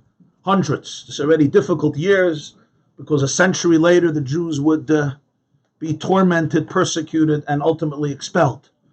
And he was a Talmud of his father. Rabbeinu Nissim was a Talmud of his father, Rabbi Reuven. He was a Talmud of one of the other Rishonim, Rabbeinu David, who also has a big Pirush on Pesachim, Rabbeinu David Bunfit. He was a Talmud of Rabbeinu Peretz. This is the base medrash of the Ramban. And he lived in in other words, these were all from the Talmidim or Talmidim of the Ramban, who was earlier. He lived in the 1200s, but he lived in the 1300s, and he wrote a famous commentary on the Rif, Rabbi Yitzchak Fez, Rabbi Yitzchak Alphas, who is the one in the back. He quotes all the Gemaras, but only the halachic parts of the Gemara. That's the Rif. The Rif took all parts of Gemara and he put it together. So you should be able to read the halachas without all the pilpulim. And Rabbeinu Nissim wrote a commentary on the Rif, besides other svarim that he wrote on Shas, like Chidushei Haran, and Drashas Haran, and other svarim that Rabbeinu Nissim wrote, but he lived in the 1300s. And the Ran is, in Masechta Nedarim, for example, there's no Rashi and Tosefos. The Ran is the classical Rashi on Masechta Nedarim, because over there there's no Rashi and Tosefos. And his commentary is very elaborate and well explained. In the beginning of Pesachim, the Ran, almost the whole page, gives his presentation of the perspective of Rashi. And because it's so central to understanding the Mahalach of the Sugyas, I want to learn this Ran inside with you. And he's going to go through a lot of topics and ultimately come up with an answer of understanding Rashi. But in the process, he gives us also a lot of historical perspective of how B'dikas and Bittul Chametz worked throughout the generations. Okay, so let's see. We're going to start Boitkinas HaChametz. You see, it's 1, 2, 3, 4 lines from the top. Boitkinas HaChametz. Zagderan Pirish Rashi. Rashi said, I'm going to read fast because I want to cover it, and if somebody doesn't understand something, you can ask. I'm going to read pretty fast. Pirish Rashi Zal. Rashi explains. He's going to go through the question. Frek Tosefos. We have a halacha that Minatayra Bittul helps, as the Gemarah says later. Next. Step number 2 is, at the end of the day, soif, you can't go without bittul.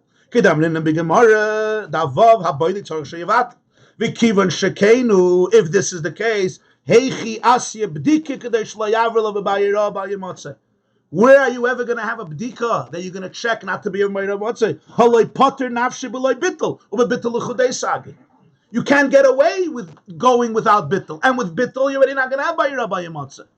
So you hear he phrases Tosefos' question a little different. Tosefos' question is why you need bdika, according to Rashi. The Ran's question is another way of phrasing it. I mean, it boils down to the same issue, and that is, Rashi says you do bdika not to be everyone by your Rav. Bdika doesn't eliminate by your Rav by your matzah. It was already eliminated. Without bdika, it's also eliminated through bittul, and you have to do bittul. So it's not like sometimes you don't do bittul, so bdika eliminates by your Rav by your matzah. You have to do bittul always. So Meli Yabai Rabbi Yamatzi was always covered.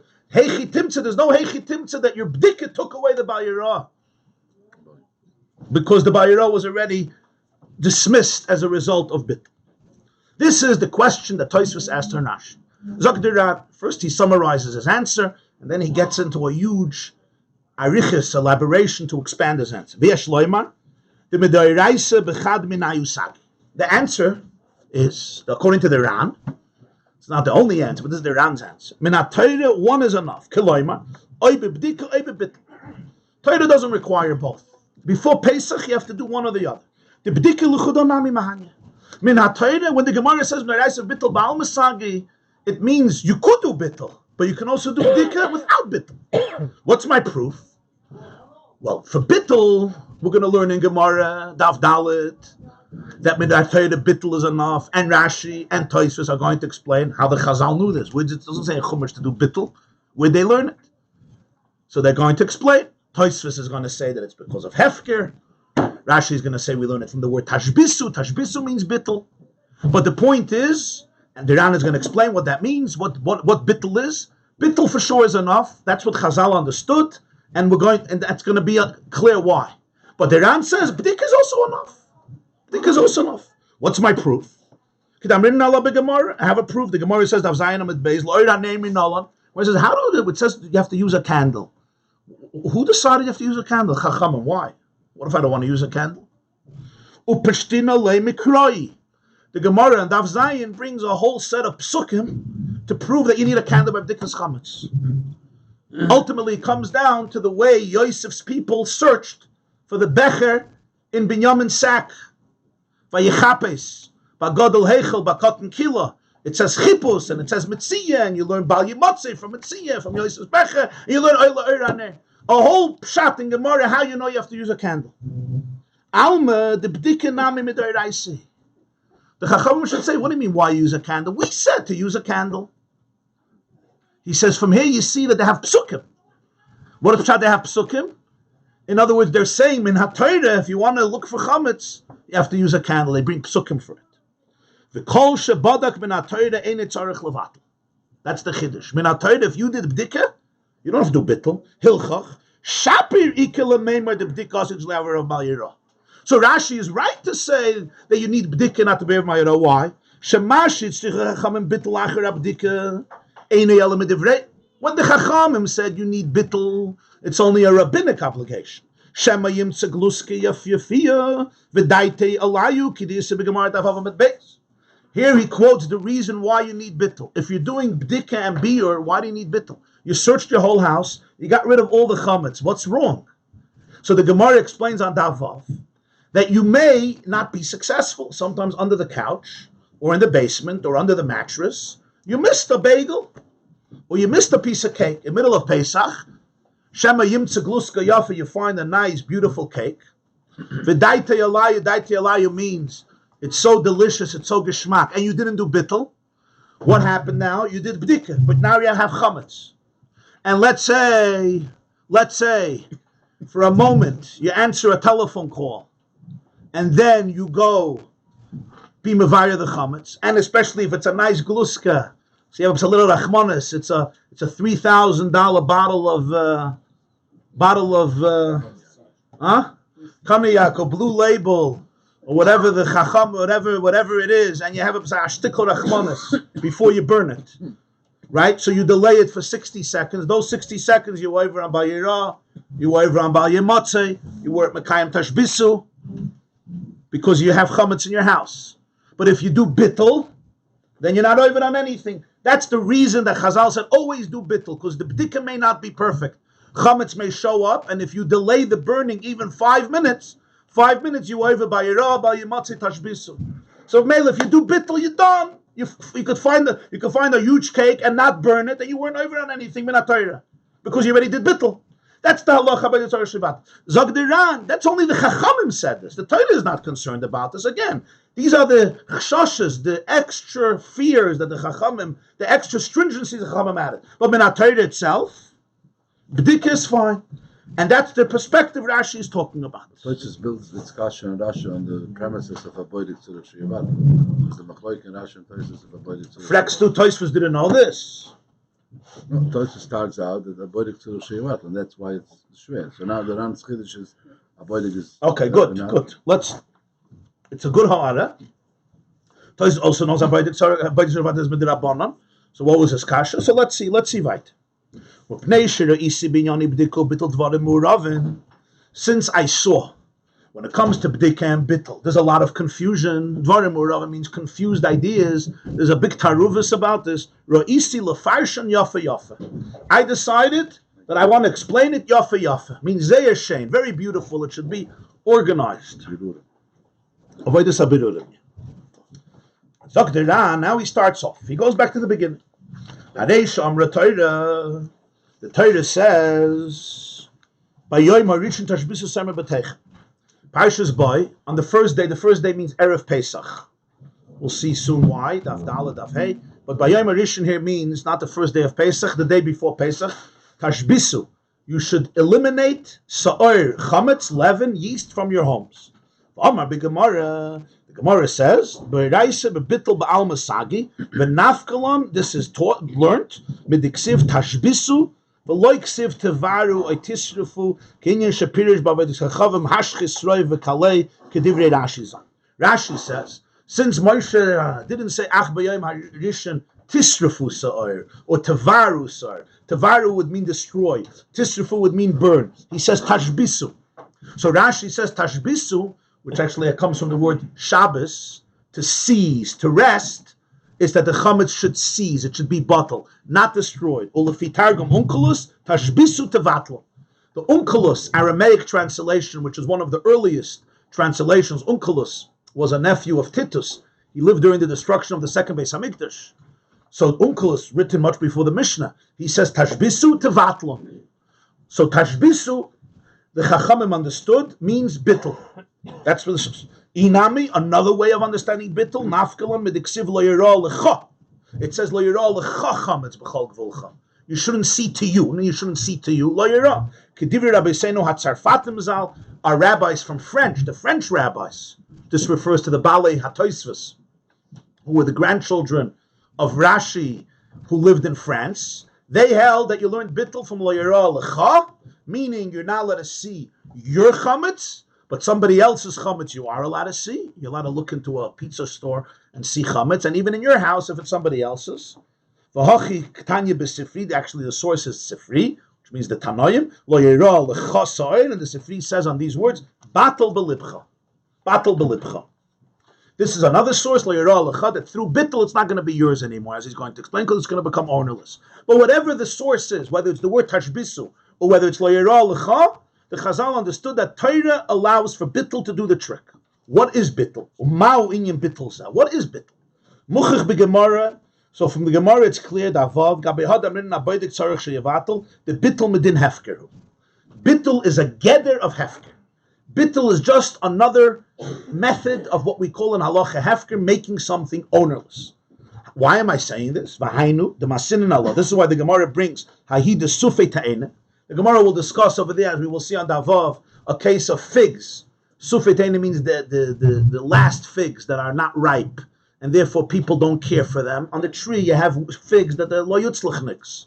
They just didn't make it. So the question is, are you allowed to come and steal it? It's from my garden. So yeah, if I'm not makbid, you can take those. Figs, and that's what he brings to describe the concept of bittul chametz. That's all mitzad hefker. Basically, you don't care about it. The Gemara says over there that if there's crumbs, it doesn't need bittul. Just like sufei ta'enim, anybody could come take. What's the idea of sufei ta'enim? It's hefker. Why is it hefker? It's mine because I don't care for it. And that's how the Gemara teaches that the crumbs are bottled. So the Ran is proving that bittul is a type of hefker. But I don't understand. How could you say bittul is hefker? If you would do this type of bittul that you do for chametz with anything else in the world and try to make it hefker by doing what you do for chametz, it would never work. Anybody who comes to his property, he says, my watch, my phone, my car, my glasses, my suit. He says, levatloi v'lehavakara. Loy mashma to have a hefker. You're not going to take it. If I come and I say my phone and my jacket is bottle, it's kafir da'ara, and you take it, you're ganav, it's gneva. Or gzela, depends how you take it. Gzela. I say my car is not hefker, my car is bottle, kafir da'ara. You're not, there's no mechanism of hefker in halacha for that. You have to say it's hefker. Lo yamash madav hefker. V'su, another question. The Gemarah Amrin, and the Gemara is going to say on Daf Zayin, mevatloi beliboy. Bittul could be in the heart. Now I ask you a question. If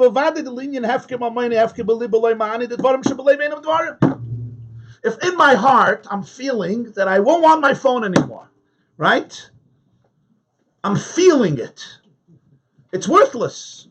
And then somebody, I don't know how he knows my feelings, but somebody comes and takes it. I can say, no, excuse me. It's not hefker. Give it back to me. He says, no, you made it hefker.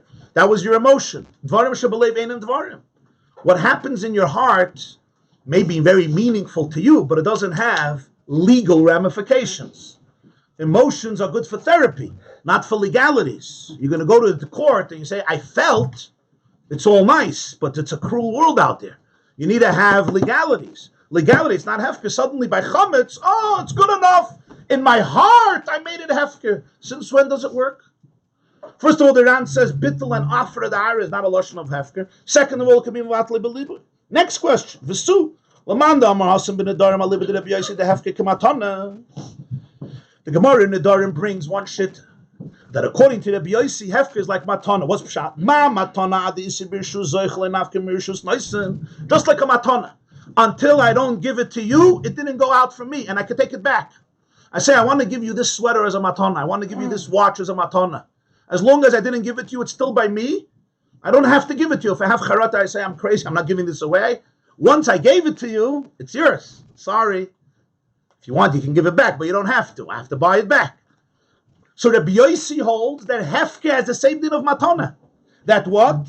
Adi isi b'rishus zoiche loy nafke mirishus noisen. Until it doesn't go into the domain of the zoiche of the acquirer, it doesn't leave the domain of the giver. I could promise and I could say, of course, it's nice to keep your word. But again, we're talking legally. Legally, I could demand it back.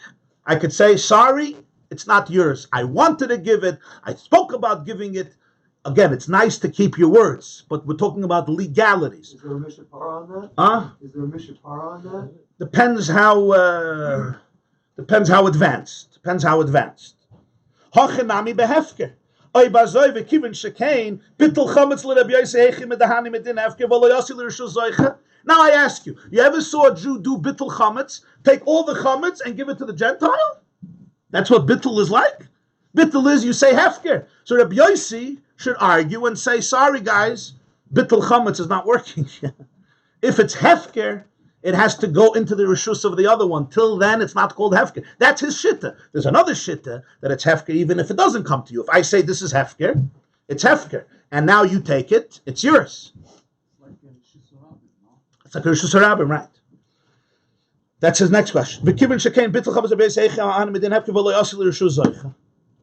So Teran asked you gewaltige questions. Bittul is betam hefker. What says betam hefker? The idea of bittul is the chametz doesn't belong to me. How can you do it in your heart? There's no hefker in your heart, halachically. Hefker you have to verbalize. The second question is, we see that hefker has a nusach, hareza hefker. Here, the nusach is, you could say it should be bottled, ka'afra da'ara, that doesn't make something hefker. 3, according to the B'yosi, there should have been a din that bittul chametz only helps if what? If it goes into the rishus of the Gentile,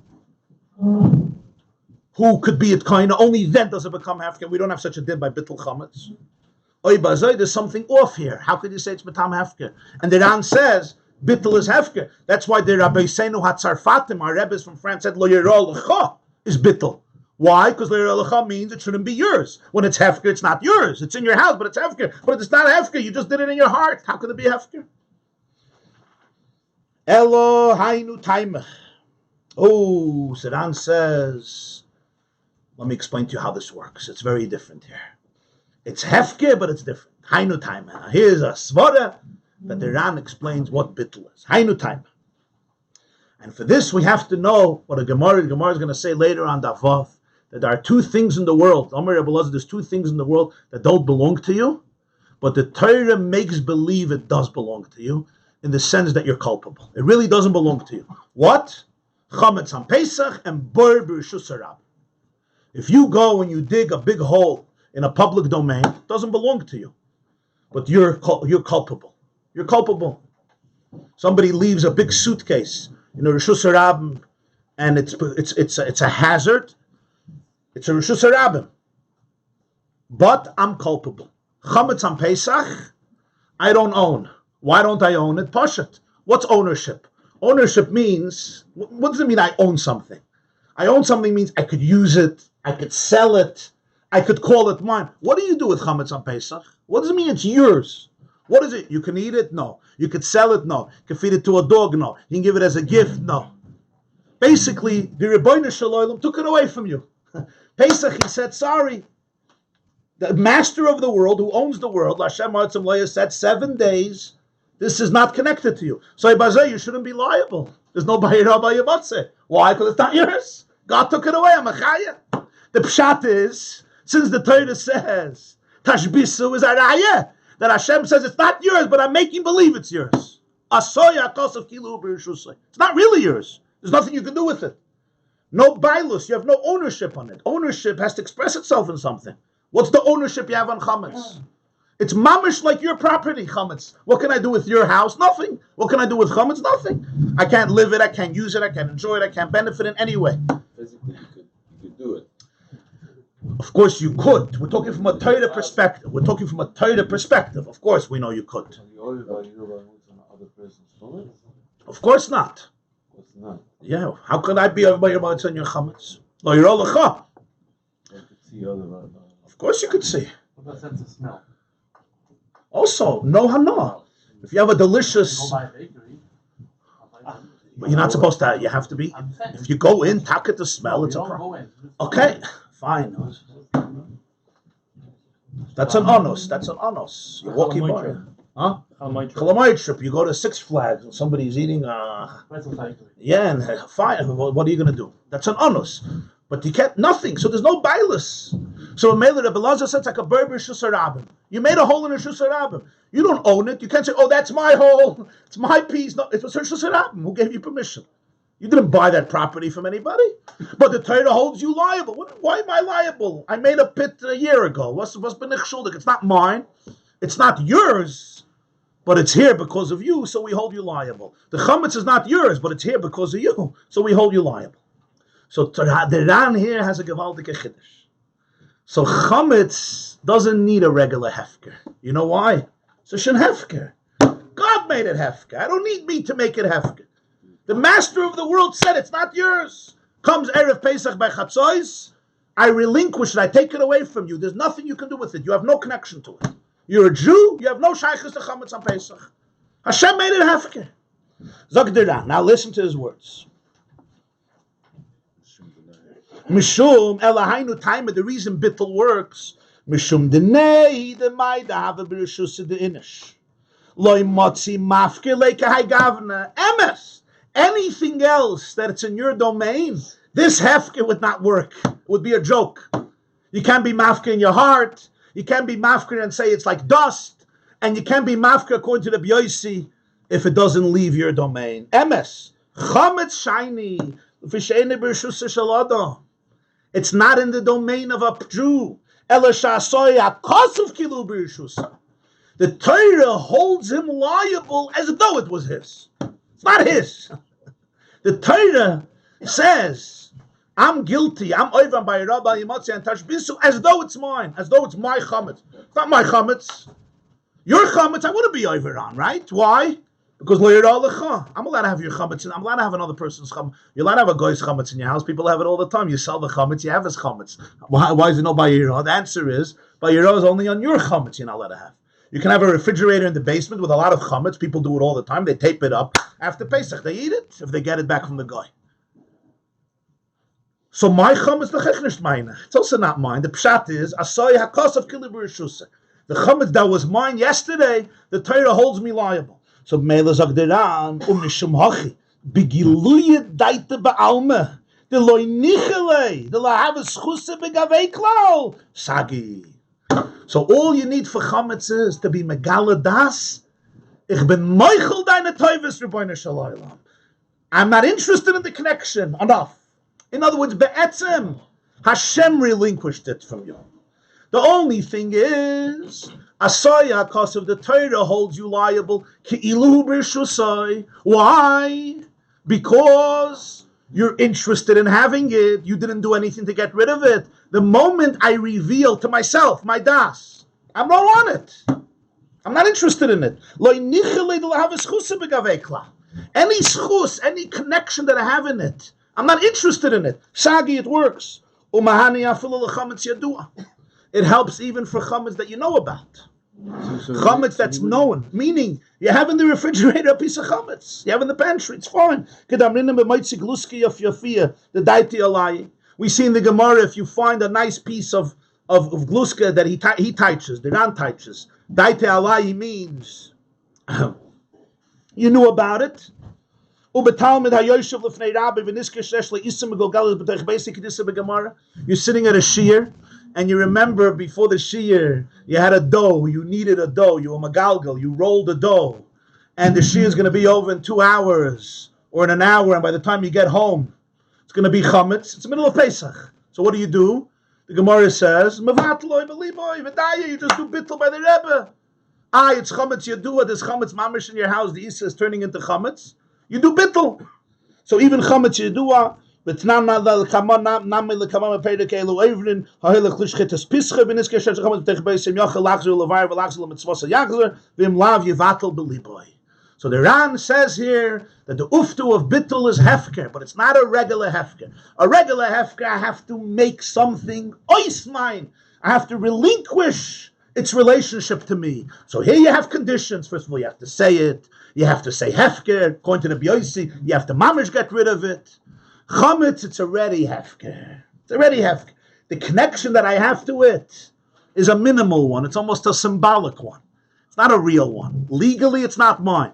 The Torah says you're liable for it. Keilu, it's yours. You have a minimal relationship when it comes to guilt, nothing else. You have no revach from it, no benefits from it. The Ran says that's what bittul chametz is. Bittul chametz is just cuts off that relationship, that connection. I'm not interested in it. Too many toivus. I don't want the schus that you're giving me. I don't want the chametz. And as a result of that, it works. That's the idea of bittul chametz according to the Ran. The mela, the regular dinim of hefker don't work here, even though it's a union of hefker.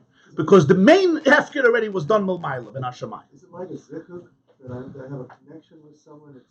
It's a tenuous connection. Yeah, very exactly. Yes, exactly. Hast gewollt etwas fragen, Rabbi Nochum? The bittul can only work either before Pesach or before it becomes Chametz. Oh, so the bittul could only work erev Pesach before midday or any time before Chametz becomes usher. Chametz becomes usher, but once it's already. Once there's an Isser Chametz, bittul doesn't work anymore. So Mevatloi beliboy is while it's Mevatloi beliboy is when it's still dough before the Chametz. It didn't become Chametz.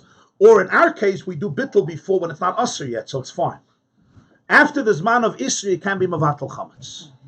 Even this type of bittul, you can't. You want to know what's the Svara?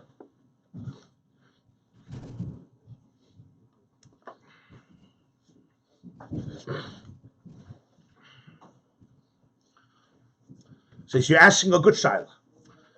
If you learn that bittul is hefker, yeah, then I understand why I can't do it afterwards. Why can't I do it afterwards? Because it's already hefker.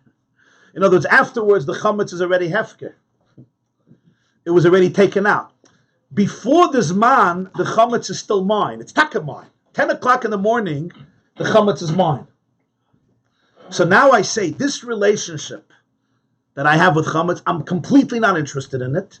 And in 2 hours, when the chametz gets relinquished from me, the Torah already doesn't consider it kilahu b'yishusi. However, once that zman passes, and now it already has no shaykhis to me, so this bittul doesn't work. My hefker of the bittul doesn't work because it's not mine. Huh? You're already married to the chametz. It's already not mine. I don't have a bailus in it to be able to relinquish any bailus in it. I'm just left with the culpability because I didn't do anything. So this only happens before. So bittul should help even chametz that wasn't there when you did the bittul. If you have an isa, if you have a dough on Pesach, that's what we're learning. You're sitting by your Rebbe, and it's going to become chametz in 20 minutes, in 18 minutes. Then now you can do bittul because now it's fine. Now it's just a regular piece of dough. But do you have to do bittul now, or the bittul that you? No, it's a new piece of chametz. It's a new one. But it's not yet It's chametz. not in your. You're right, but it's going to be by the time you come home, it's going to be chametz. How can they make hefka something that was not even around? We do that a whole time. When you do bittul 9 o'clock in the morning, erev Pesach, it's also no problem. It's kosher v'yosher, mahadim and mahadim. You can eat bagels and you do bittul. Was heißt? The bittul has to be chal when it happens. The zman is like there, or that's the zman? Well, there's two zmanim. The zman min ha-Torah is midday. If sunrise is 6 o'clock, it's 12 o'clock, 11:59. But the Rabbanan, it's we'll see an hour or two before. Why do we do 3 steps? We sell the Comets. Okay, mahal noch nicht bei dem. Mahal noch nicht. So it's mine. It's mine before Pesach. Right? It's yours before Pesach completely. Once it comes erev Pesach chatzos, the Eibishter Takes it away. makes it prohibited. You can't eat it. You can't do anything with it. So it's like you have no bailus in it. It's not considered yours. Einer shaloi. When you say something is mine, it has to manifest itself. You say This is mine. What does that mean? Tell me what it means it's mine. It's your car, you could drive it. It's your house, you could live in it. You could sell it. It's your computer, you could sell it. You could do something with it. That means mine. What does mine mean? So what happens by the bar? Chametz is garnished. What's mine? What do I have with it? Garnish with garnish. What happens For by 7 days. What happens by the bar? So the mail, it's not in my reshus anymore. Elamai asaya kosov kilibur reshus for liability. The Ran says for that, it's enough to be megaladas and yelev. Ich will nicht. I'm not interested. Genug. So what happens? There's no relationship What anymore. happens by the bar that you said that you have? It's just the Gemarah says there's two things that are not yours, but the Torah holds you liable as though it's Is there any way yours. of getting away from that? The boy b'shus harabah. Do bittul in your mind. Do bittul away. No.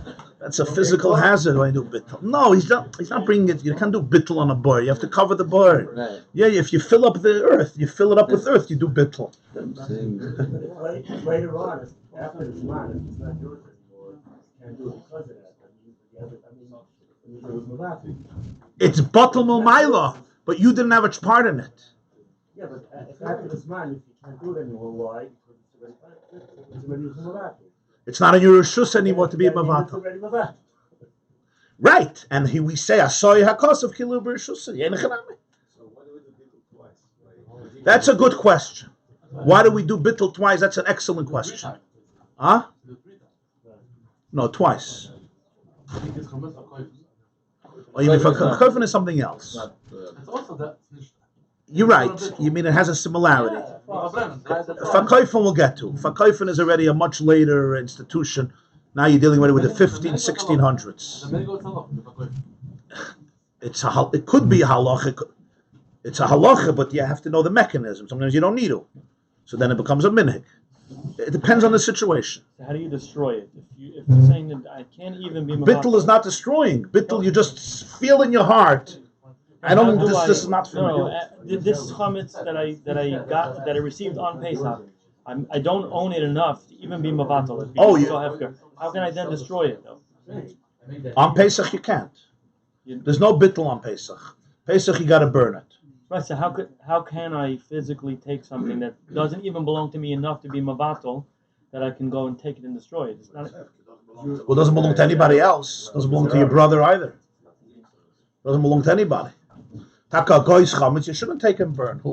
You shouldn't take. If it's chametz you find in your house, you get rid of it. But does bittul erev Pesach help on chametz that you will somehow get? If you bake chametz Pesach, no, it's a new thing. It's a separate thing. Not if you bake chametz. Yeah. Oh, if you find, we say kol chamir v'chamir the ikabir shusi the chazise or the lo chazise.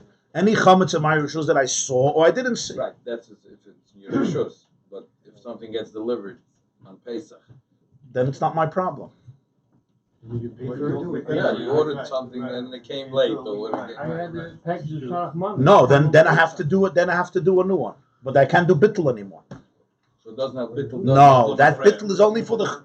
What's there now? Yeah, of course, it didn't exist. If it didn't exist, I can't do bittul on it. Something exists. Zog der Vait Shema Toima, you might say, Im Kain ein Lonu min HaTorah ele bittul zeh, ve'ein lebdiko bir chametzikim min HaTorah klam.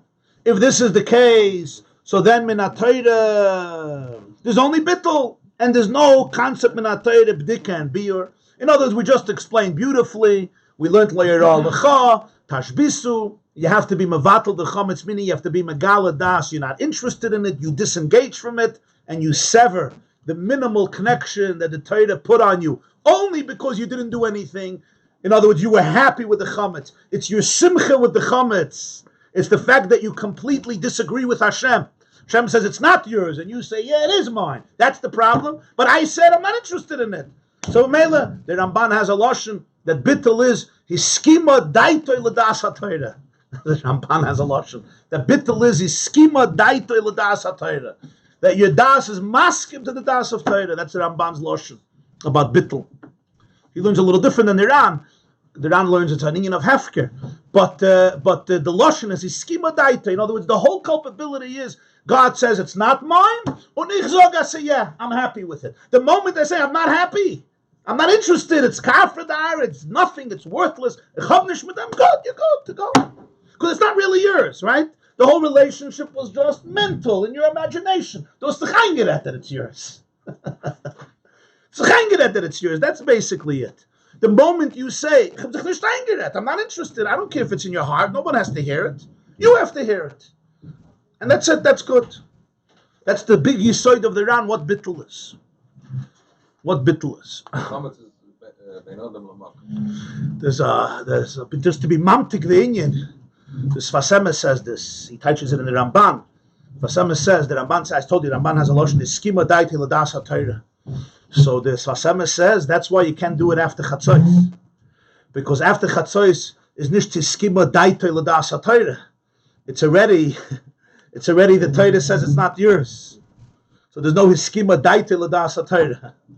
Not that his das was masking the Torah afterwards. Torah already said it's not yours. The chiddush is before this man, huh? Okay. We'll see more about this later. So Shema Temenim Kain Enelanim in Torah Elabittel Zev Ein Lebdiko Bir Chametz Ikim in Torah Klal. So say that the whole concept of Dika and Bir is not in Torah. Ef Shaloi Makach. That's not true. Ef Shaloi Cholem. That's also not true. The Abaye Gemarah, he goes back to what he said. The Gemarah proves from Psukim that you have to use a candle. Oh, you can say sometimes the Gemarah brings Psukim just like a support. Like when the Chazal said use a candle, they said we have support also. Doesn't mean that it's a chiyuv min ha-Torah to use a candle. It means we thought you should use a candle. And Avdallah, the Taka says you should use a candle because it's nighttime and it's Oranei, Yafal Ibdika. So he says you can't say that's Pshat. Why? The Tanoim are going to argue on the Avchafal of how do you get rid of Chametz physically. Rabbi Yehuda says, Sreifa. Ikeman damadem bir Chametz ala Sreifa. Rabbi Yehuda, the Svirilei Hachi v'donu mi Noiser. Rabbi Yehuda learns this out from Noiser. When you have a leftover carbon that was left over, you didn't need it on time, you have to burn it. And Rabbi Yehuda finds that chametz is like noiser, and you have to burn it. If you hold the minat Torah, the only concept that exists is bittul. In other words, beer is not a concept of Torah. Beer is just, you want to get rid of your chametz. I don't care if you get rid of your chametz. I don't care if you're gluten-free. Get rid of your chametz on Purim. Get rid of your chametz on Chanukah. What do I care? But it's not an inyan in Torah. So now you're going to have a whole fight. How to be Mavai Chametz? Who cares how to be Mavai Chametz? Who cares? Throw it in the sea, make it crumbles, give it to your neighbor, burn it. Who cares? No, he says it has to be Sreifa. It has to be Sreifa. There's no concept of beer. You just said Minat Torah is bittul. The concept of beer is just to get rid of it before. From Gemarah, it's clear that it's an argument in Torah. Rabbi Akiva says making a fire is a malacha, and the Torah says tashbisu, which Rabbi Akiva learns means burning it, and therefore he proves you're not allowed to do it on Yom Tiv. Ach b'yom haRishon can't mean Yom Tiv, because Yom Tiv you're not allowed to make a fire of Orez and Av Malacha. It's not for Eichel Nefesh, and therefore Rabbi Akiva says it has to be Erev Pesach. What do you see from here? That he learns that Torah holds you have to make a fire. What do you mean Torah holds you have to make a fire? Vu vas ven fire. Torah says one thing, do bittul. You want to get rid of your chametz, put him. I don't care. I don't care if you don't eat chametz for 20 years. What do we see from here? That in Torah there's a din of beer. So when the Gemarah looks for psukim for bdika, it means seriously. The Torah says beer. How can you do beer without bdika? You got to look where the chametz is. So the Gemarah says we learn from Torah. If you want to do beer, you got to look. And now you got to look. You got to look with a candle. That's what they're on tightness. So what's going on here? So what does the Torah want? Zogdiran elakachu ikran shel dvarim. So now let's finalize what's going on. So when Torah says tashbisu, you have a choice. You could do one of two things. Oy sheyevatel beliboy kol chametz yesh b'rishusay v'yotzienu b'machshavtoy mirishusay. Mentally, you should get rid of the chametz, meaning you tell yourself, I'm not interested. And this is enough. This is enough. If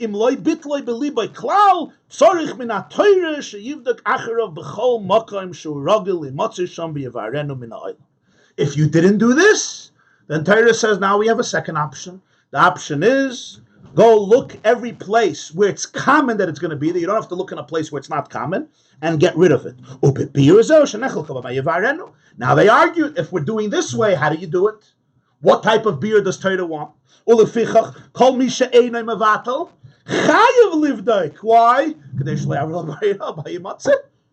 Here you're going to be my Rabbi Matzah. Ulefichach kasav Rashi zal shabaykin esachamish Rabbi Amali Matzah. V'hainu lemisha einay mavatal.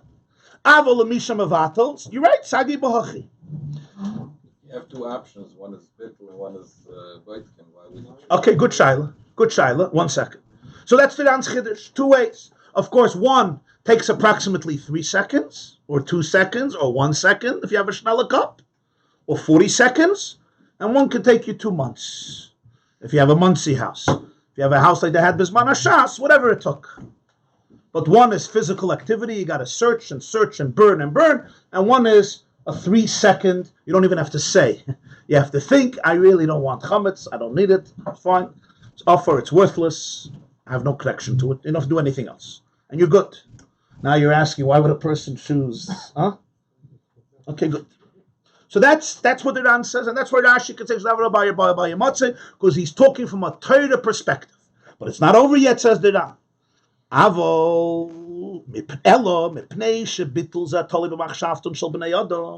Since this bittul is all about the machshava of people, what do we mean the machshava of people? It's about your mental state. Ve'ein they say in Shabbos, no two minds are alike. You have a beautiful bottle of mashke in your house. You don't say it's ka'afradara. You're not moitzi it malev. You like it. And you can't have everybody agreeing to the same mindset. These are not words. This is it's innovative. It's what your mindset is. The mele ro chachamim lahachmir shelo yaspik bittul v'tzrichu b'diku bir shel maspik gam keminater. They made him do b'dika and beer because they were afraid the bittul is not going to work for some people. They may say words, they may not mean it. And if you didn't mean it, you're over on Bal Yirah and Bal Yimatzeh. But if you did b'dika and beer, you're good. Because you don't have the mashka in the house. You got rid of it, you burnt it. Or they were afraid of something else. You got rid of it mentally, but you're going to come to eat it. So this is Tosefos' reason, but he gave his own reason before that. And that is because the bittul may be a joke. It may not work. And the Chachamim knew this. And they knew, ain't they saying Shabbos, you could tell people from today till tomorrow what to do. If they don't mean it, they don't mean it. And it's all about internal meaning. It's not about the words. You have to be at moitzi b'machshavtei b'liboy. And he's not. So Mela, huh? So if this is the problem, you can say words. But the words are not enough. No. If you don't do b'dik, you'll be over. Yeah. Let's say I have something like mafkes. I say they don't have. Can I zoom on your No, that's different. Why? Because that's the whole vart. Yeah. By regular hefker, it's a legal issue. For example, I give this to you, then I say, ich got hearts. I don't care if got the hearts. You gave it to me. But here the vart is. I didn't give it to nobody. If I mafke something, I mafke this pen. It's not mine. Can I zoom on them? I meant right. But here's fakert. That's the paradox. Because here you only need the heart, because the whole shaykhis is the heart. Yeah, only when it's mine. You understand? No, but the whole shaykh is only if it's mine. No, that's the vart. Because the relationship is just that Torah made it as though you have a relationship because you want it. But the Torah makes it only if it's mine. If you want it, no. No, only if it's mine. It's not yours. But if I'm at mafkir, what's the difference? If you attack a mafkir in Hilchas Hefker, so that's fine. So I'm saying if the Ran has a problem, yeah, but then it doesn't mean it's hard. Why do you have to make him work 2 weeks? Tell him you should say the words Hefker. What's the big deal? You mean say the words Hefker, and according to the B'yosi, give it to the person, and don't do it b'liboy. And don't do it b'liboy. And work 2 weeks. And don't do it b'liboy. But Hefker not to work 2 weeks is better. If it's not yours, it's not yours. I get into it. If this is the problem. But the Ram adds a second reason. He adds a second reason. Huh? That's Tosefos' reason. Okay, Lamazan, good. So now what does he say? Okay. Umashma, the Tana de Masnissa, Loi boy bittel klal ele b'dika. Our Mishnah, Bechlal didn't believe you have to have bittel. He was completely fine with b'dika. Ubahachi sagile. And for him that's good. Why? L'visha mekivon shebadak yotzi yedei chivasa. Our Tana holds you don't need bittel. You could do, but you don't need. And you could do b'dika and you don't. V'im shema yim tzachach luska yafifa. You'll do b'dika and you'll find a nice piece of cake and you never will mevatel it. No problem. You've already an altar. When you find it, you'll be at Mavayer. Shema toimar, are you going to say lemafreya over alei? You're over retroactively because you never got rid of it. Lesser, that's not true. Shari samcha toira ala chazokus. Torah wasn't given to angels. Torah relies on chazokus. Chazokus means we accept assumptions. We accept normal processes. V'kol shebadak oisen mekayim shiragel limatze ben chametz yotze yidei chivasa. You go to the kitchen, you go to the rooms, and you avoid it. You missed it. But the chazaka, we accept the assumption that there's no chametz. You made a mistake. You made a mistake. Be it mavayir. You're not guilty. And he says, "Ve'ein loy lachush lekika b'shmei hakayra." You don't have to worry that there's a bread somewhere b'shmei hakayra where it's not supposed to be. Maybe your baby climbed up and put a bread there. Fine, but I can't live like that. I do what's natural. That's how Torah was given. Our Mishnah, you won't find anywhere in the Mishnah you have to do bittul. You know why? You don't have to do bittul. Once you did boitkin as a chametz, you don't have to do bittul. You could do bittul, yes. Do you have to do bittul? No. Ela shabar Rabbi Yehuda amarav v'chidesh v'amarav boidik tzarech sheyavat. Rav was a Talmud of Rabbi Yehuda HaNasi. Rabbi Yehuda HaNasi was the editor of the Mishnah. When they added to the Mishnah, they didn't say you have to do bittul. You don't have to do bittul. You could do bdika and biur, and even if you find later chametz, we don't care. You did your job. You checked where you had to check. You destroyed the chametz, or you didn't have chametz. Good. Rav, a generation later. Rav is a generation later. He made a chiddush. He and his bezdin, doesn't mean he himself, can't make a takana himself.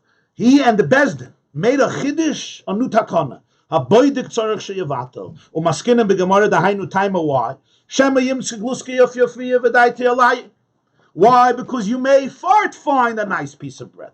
Upirish Rashi zal the shema matech shedaiti alayu. You like it? Yasha oisem alavara. You're going to delay 20 minutes. It's too expensive. V'nimtza over aleh koloyma mishas mitziyosa ve'ele. That's a chashash. But that was Rav's chashash. It's not a Torah dik chashash. Torah always trusts people. The Chazal dealt with people in later generations like a prus book. Torah says to be Moichel loans, we're Moichel loans. Hillel realized nobody is going to do a Gemilas Chesed because that's human nature. So B'meila, Rav said, I have an issue.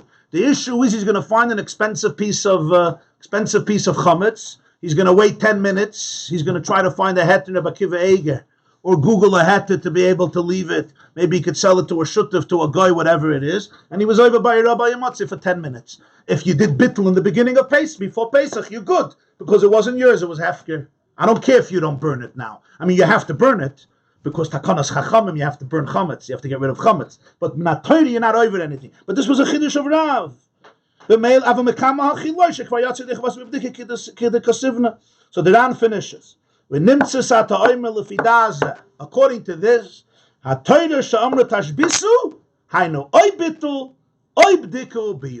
got an option. Whether it's known chametz, so you could do bdika. Where are you going to search? We're talking about a place where it's common, you know there may be chametz, or you know about it, you have a pantry with cake, so you do bdika, or you know that there may be chametz here, that's the idea. What if you don't have any known chametz? Bechal doesn't have a mitzvah of tashbisu. We say, whoever did bdika even without bittul, and there's a piece of cake that remained, we said, you'll only be over after you find it if you delay the burning. Alma ein mitzvah hashbasa ella al chametz yadua and so the whole mitzvah of hashbasa is only if you know there's chametz, and then you could do either bittul or bdika and biur, or you may not know, but it's very likely that there's chametz. If you don't have such a house, nobody eats cake, nobody eats bread, fine. Just like we say, if you do bdika and biur and you find cake, you're not over. Why? Because Torah doesn't demand from you to make miracles and find everything. You did what you can according to the natural thing. The kid, decided to put cake under your pillow in the pillowcase where nobody's allowed to bring in chametz. Fine. So I'll burn it now, but it's fine. So Mele Duran says, mitzad this svara itself, if you know the chatchila there's not supposed to be chametz, then you're good to go. If there is chametz, either you know that there's chametz, like a pantry, or there may be chametz. You could do bittul if you want. You could do b'dikah and beer if you want. If you know the chametz, you don't have to do b'dikah. You know where it is. If you don't know where it is, then you do b'dikah and beer. The Mele Duran says you have a choice. That's the word.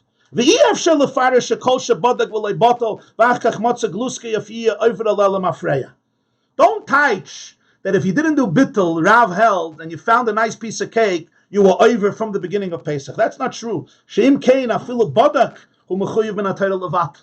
Because then min atayra would be mechuyev min levatel. B'nei safek chametz she'enei matzah. Because maybe there's chametz somewhere that's not common, right? So min atayra you would have to be mevatel. V'kiven dem in the reise of bittul ba'al masagi iya to moitze b'dikul b'yim min atayra ele kedamar. Because bittul is enough. So the only time b'dikah and beer is min atayra is only what I said. What did I say? Situation where there's no bittul. B'dikah is enough. B'dikah and beer is enough. Rav said to be mevatel, not min atayra. If Habayis Shvat would be min atayra and bittul ba'al masagi, then Rashi would have a problem. You can't say it's mitzvah b'yirah b'yimatzeh. But since you don't have to be mevatel min atayra, why? Because I don't care if it's a gluska yafa. You'll find a gluska yafa, and I'm not punishing you. You'll burn it now. Yesterday you had chametz in your house. Not a problem. Samcha Torah ala chazakas. You did what you had to do. So min atayra you don't need bittul. So if you do b'dikah and beer, our Mishnah says that's how you stop. That was a generation later. Was for Rashi. Rashi wrote it after we did bittul, but Rashi's explaining the Mishnah. The Mishnah says do b'dikas chametz. The Chachamim came and said, even if you want to do bittul, it's not enough. Why? Because the bittul could be not belev shalom and shema yavil achloi. So the Chachamim said, do also b'dikah. And Rav said, that's our Mishnah. You always have to do b'dikah, even if you did bittul. And Leidach Gisser Rav said later, but Rashi's talking, our Mishnah holds. B'dikas chametz is the way to go min atayra, and you're good to go shlever of a b'yirah b'al yimatzeh, and it's an inyan, and you be mekayim after zed daiti v'hu al derech Rashi zal. This is the mahalach. This is the mahalach of Rashi. One second, look, if we say the ganze bit only that I want to show I don't need it because the Torah macht the dik is the biggest bit. If I'm going around looking, I want to burn the Comets, I don't want it. Because I guess a bit of good. So why do I need bit also? If I'm doing the dik, which might I'm doing the dik, I don't want the Comets anymore. Even though I'll find the Gliski but I don't. Okay, so good order. That's a good order. I just want to say now, before we go, now look at one thing. If you open up the Bezom at Aleph, yeah? Take a look in Rashi. This whole Ran, Rashi put in one way. You know how? By changing the order in the Mishnah. Oylar Basa Garsina. I said, it says, Boitkin as a chametz lo'ir aneh. Rashi should have first explained Boitkin, and then lo'ir aneh. He reversed it. Lo'ir aneh, the Gemarah mefarish taima. The Gemarah explains the reason. Boitkin is not Rabbi Yimatzi. Why did he change the order? This is his proof. This is his proof. The Gemarah in Daf Daled, which says you should use a candle because it's nice to check. Rashi ignores that Gemarah. Taima mefarish, the Gemarah mefarish taima from Psukim. Because that proves that it's an inyan min ha-Torah. Why is the Torah telling you to do b'dikas chametz? Not shlo yavei la'achloi. Torah doesn't say that. It's a inyan in Torah. Torah has an isra b'yirah b'al yamotzeh. In other words, Torah's b'dikas b'yirah b'al yamotzeh. That's why Rashi could be put it before lo'ir aneh. This means that from when Moshe Rabbeinu gave the Torah till the takana of b'dikas chametz, which the takana of b'dikas chametz we know for sure was in the time of the Mishnah or a little earlier. By the Sanhedrin, they used to make the takanas. It wasn't somebody made a takana. The takana had to be a vote from the 71 members of the Sanhedrin. So takana that's Mechayev Klal Yisrael. This is the Sanhedrin of Moshe Rabbeinu. It wasn't a joke to make such a takana that Ad Hayom Hazeh Yidden mutschen sich to do b'dikas chametz, unless you have 20 cleaning ladies and you do it a few months before. But I don't have to tell you how some nashim tzidkani is clean their houses. It was a Sanhedrin takana, but that means from Moshe Rabbeinu till Rabbi Yehuda Hanasi. So you're dealing with 1,000 years, approximately 1,000 years till Churban Bayis Rishon. Another 400 years, another 500 years till Churban Bayis Sheni. For approximately 1,500 years or a little less, till the Zman HaMishnah or a little earlier, what did preparations to Pesach look like? This would be my first question on the test. For the first 1,500 years of Jewish history, what did So how long did it take? 5 seconds. 11:59 a.m. Erev Pesach la'erech. You stood up and you said Chametz Feh. You didn't have to say it. You could just think it, and you're done. You're done. We can go to the hotel. You have to mean it, yeah. Now, people lived in small houses. They didn't have cakes in the freezers. What you baked, you had. When a paar stickel bread, you were already lucky. So you were also lucky. It wasn't such dramatic chametz like we have today with liquor stores and kretschmas and freezers and frozen pizza and frozen knishes and frozen barekas and frozen cheesecake. You can ask the caterers here and they'll tell you they freeze it already for shmita, for yovel, for hakel, and this. And it's fresh. It's always fresh. They didn't have to deal with this. There were no freezers. If we didn't, it got rotten. But it's a fascinating thing. That's what the Ran says. Tashbisu means you could do bittul. And now you have to bake matzah. And you have to, of course, have monarch. You go to the Seder, that's it. If you wanted, you could do b'dika. The Chachamim, Bizman HaMishnah said, no. Boitkin as Chametz later. Min HaTorah, that means we'll have Rabbi Motzei, and then you're good. Aya Boidik Tzarech Sheyevatel, that's only a later generation. If you're not doing bittul, you're fine with b'dika and beer. If you do bittul itself, you're also good. Min HaTorah, you're good. But the Chachamim didn't let only bittul. The Chachamim wanted b'dika for the two reasons of the Ran. Why? Shema Yaveh La'achloi, or because the bittul won't be b'leiv shalom. And then in a later generation, in Rav's generation, again, that's after the Mishnah, around 50, 100 years after the Mishnah, 50 years after the Mishnah, not 100.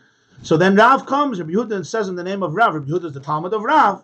And what does he say? Even if you did b'dika and beer, so everything is good.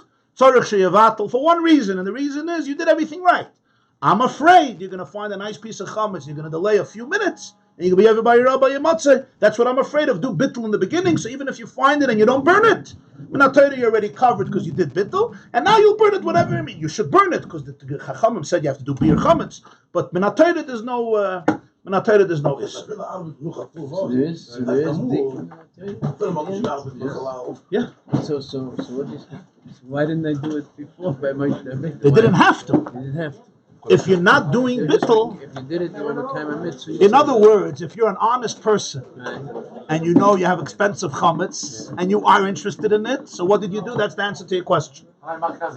If you had expensive chametz, and you knew that bittul is not going to work for you because you like it, you love it, you're addicted to it, so you knew you have to do beer.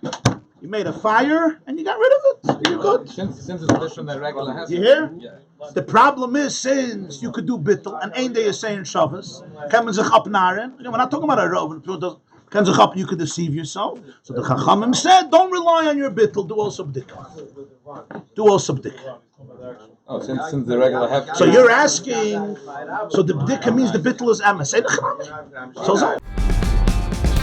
This class is brought to you by theyeshiva.net. Please help us continue the classes.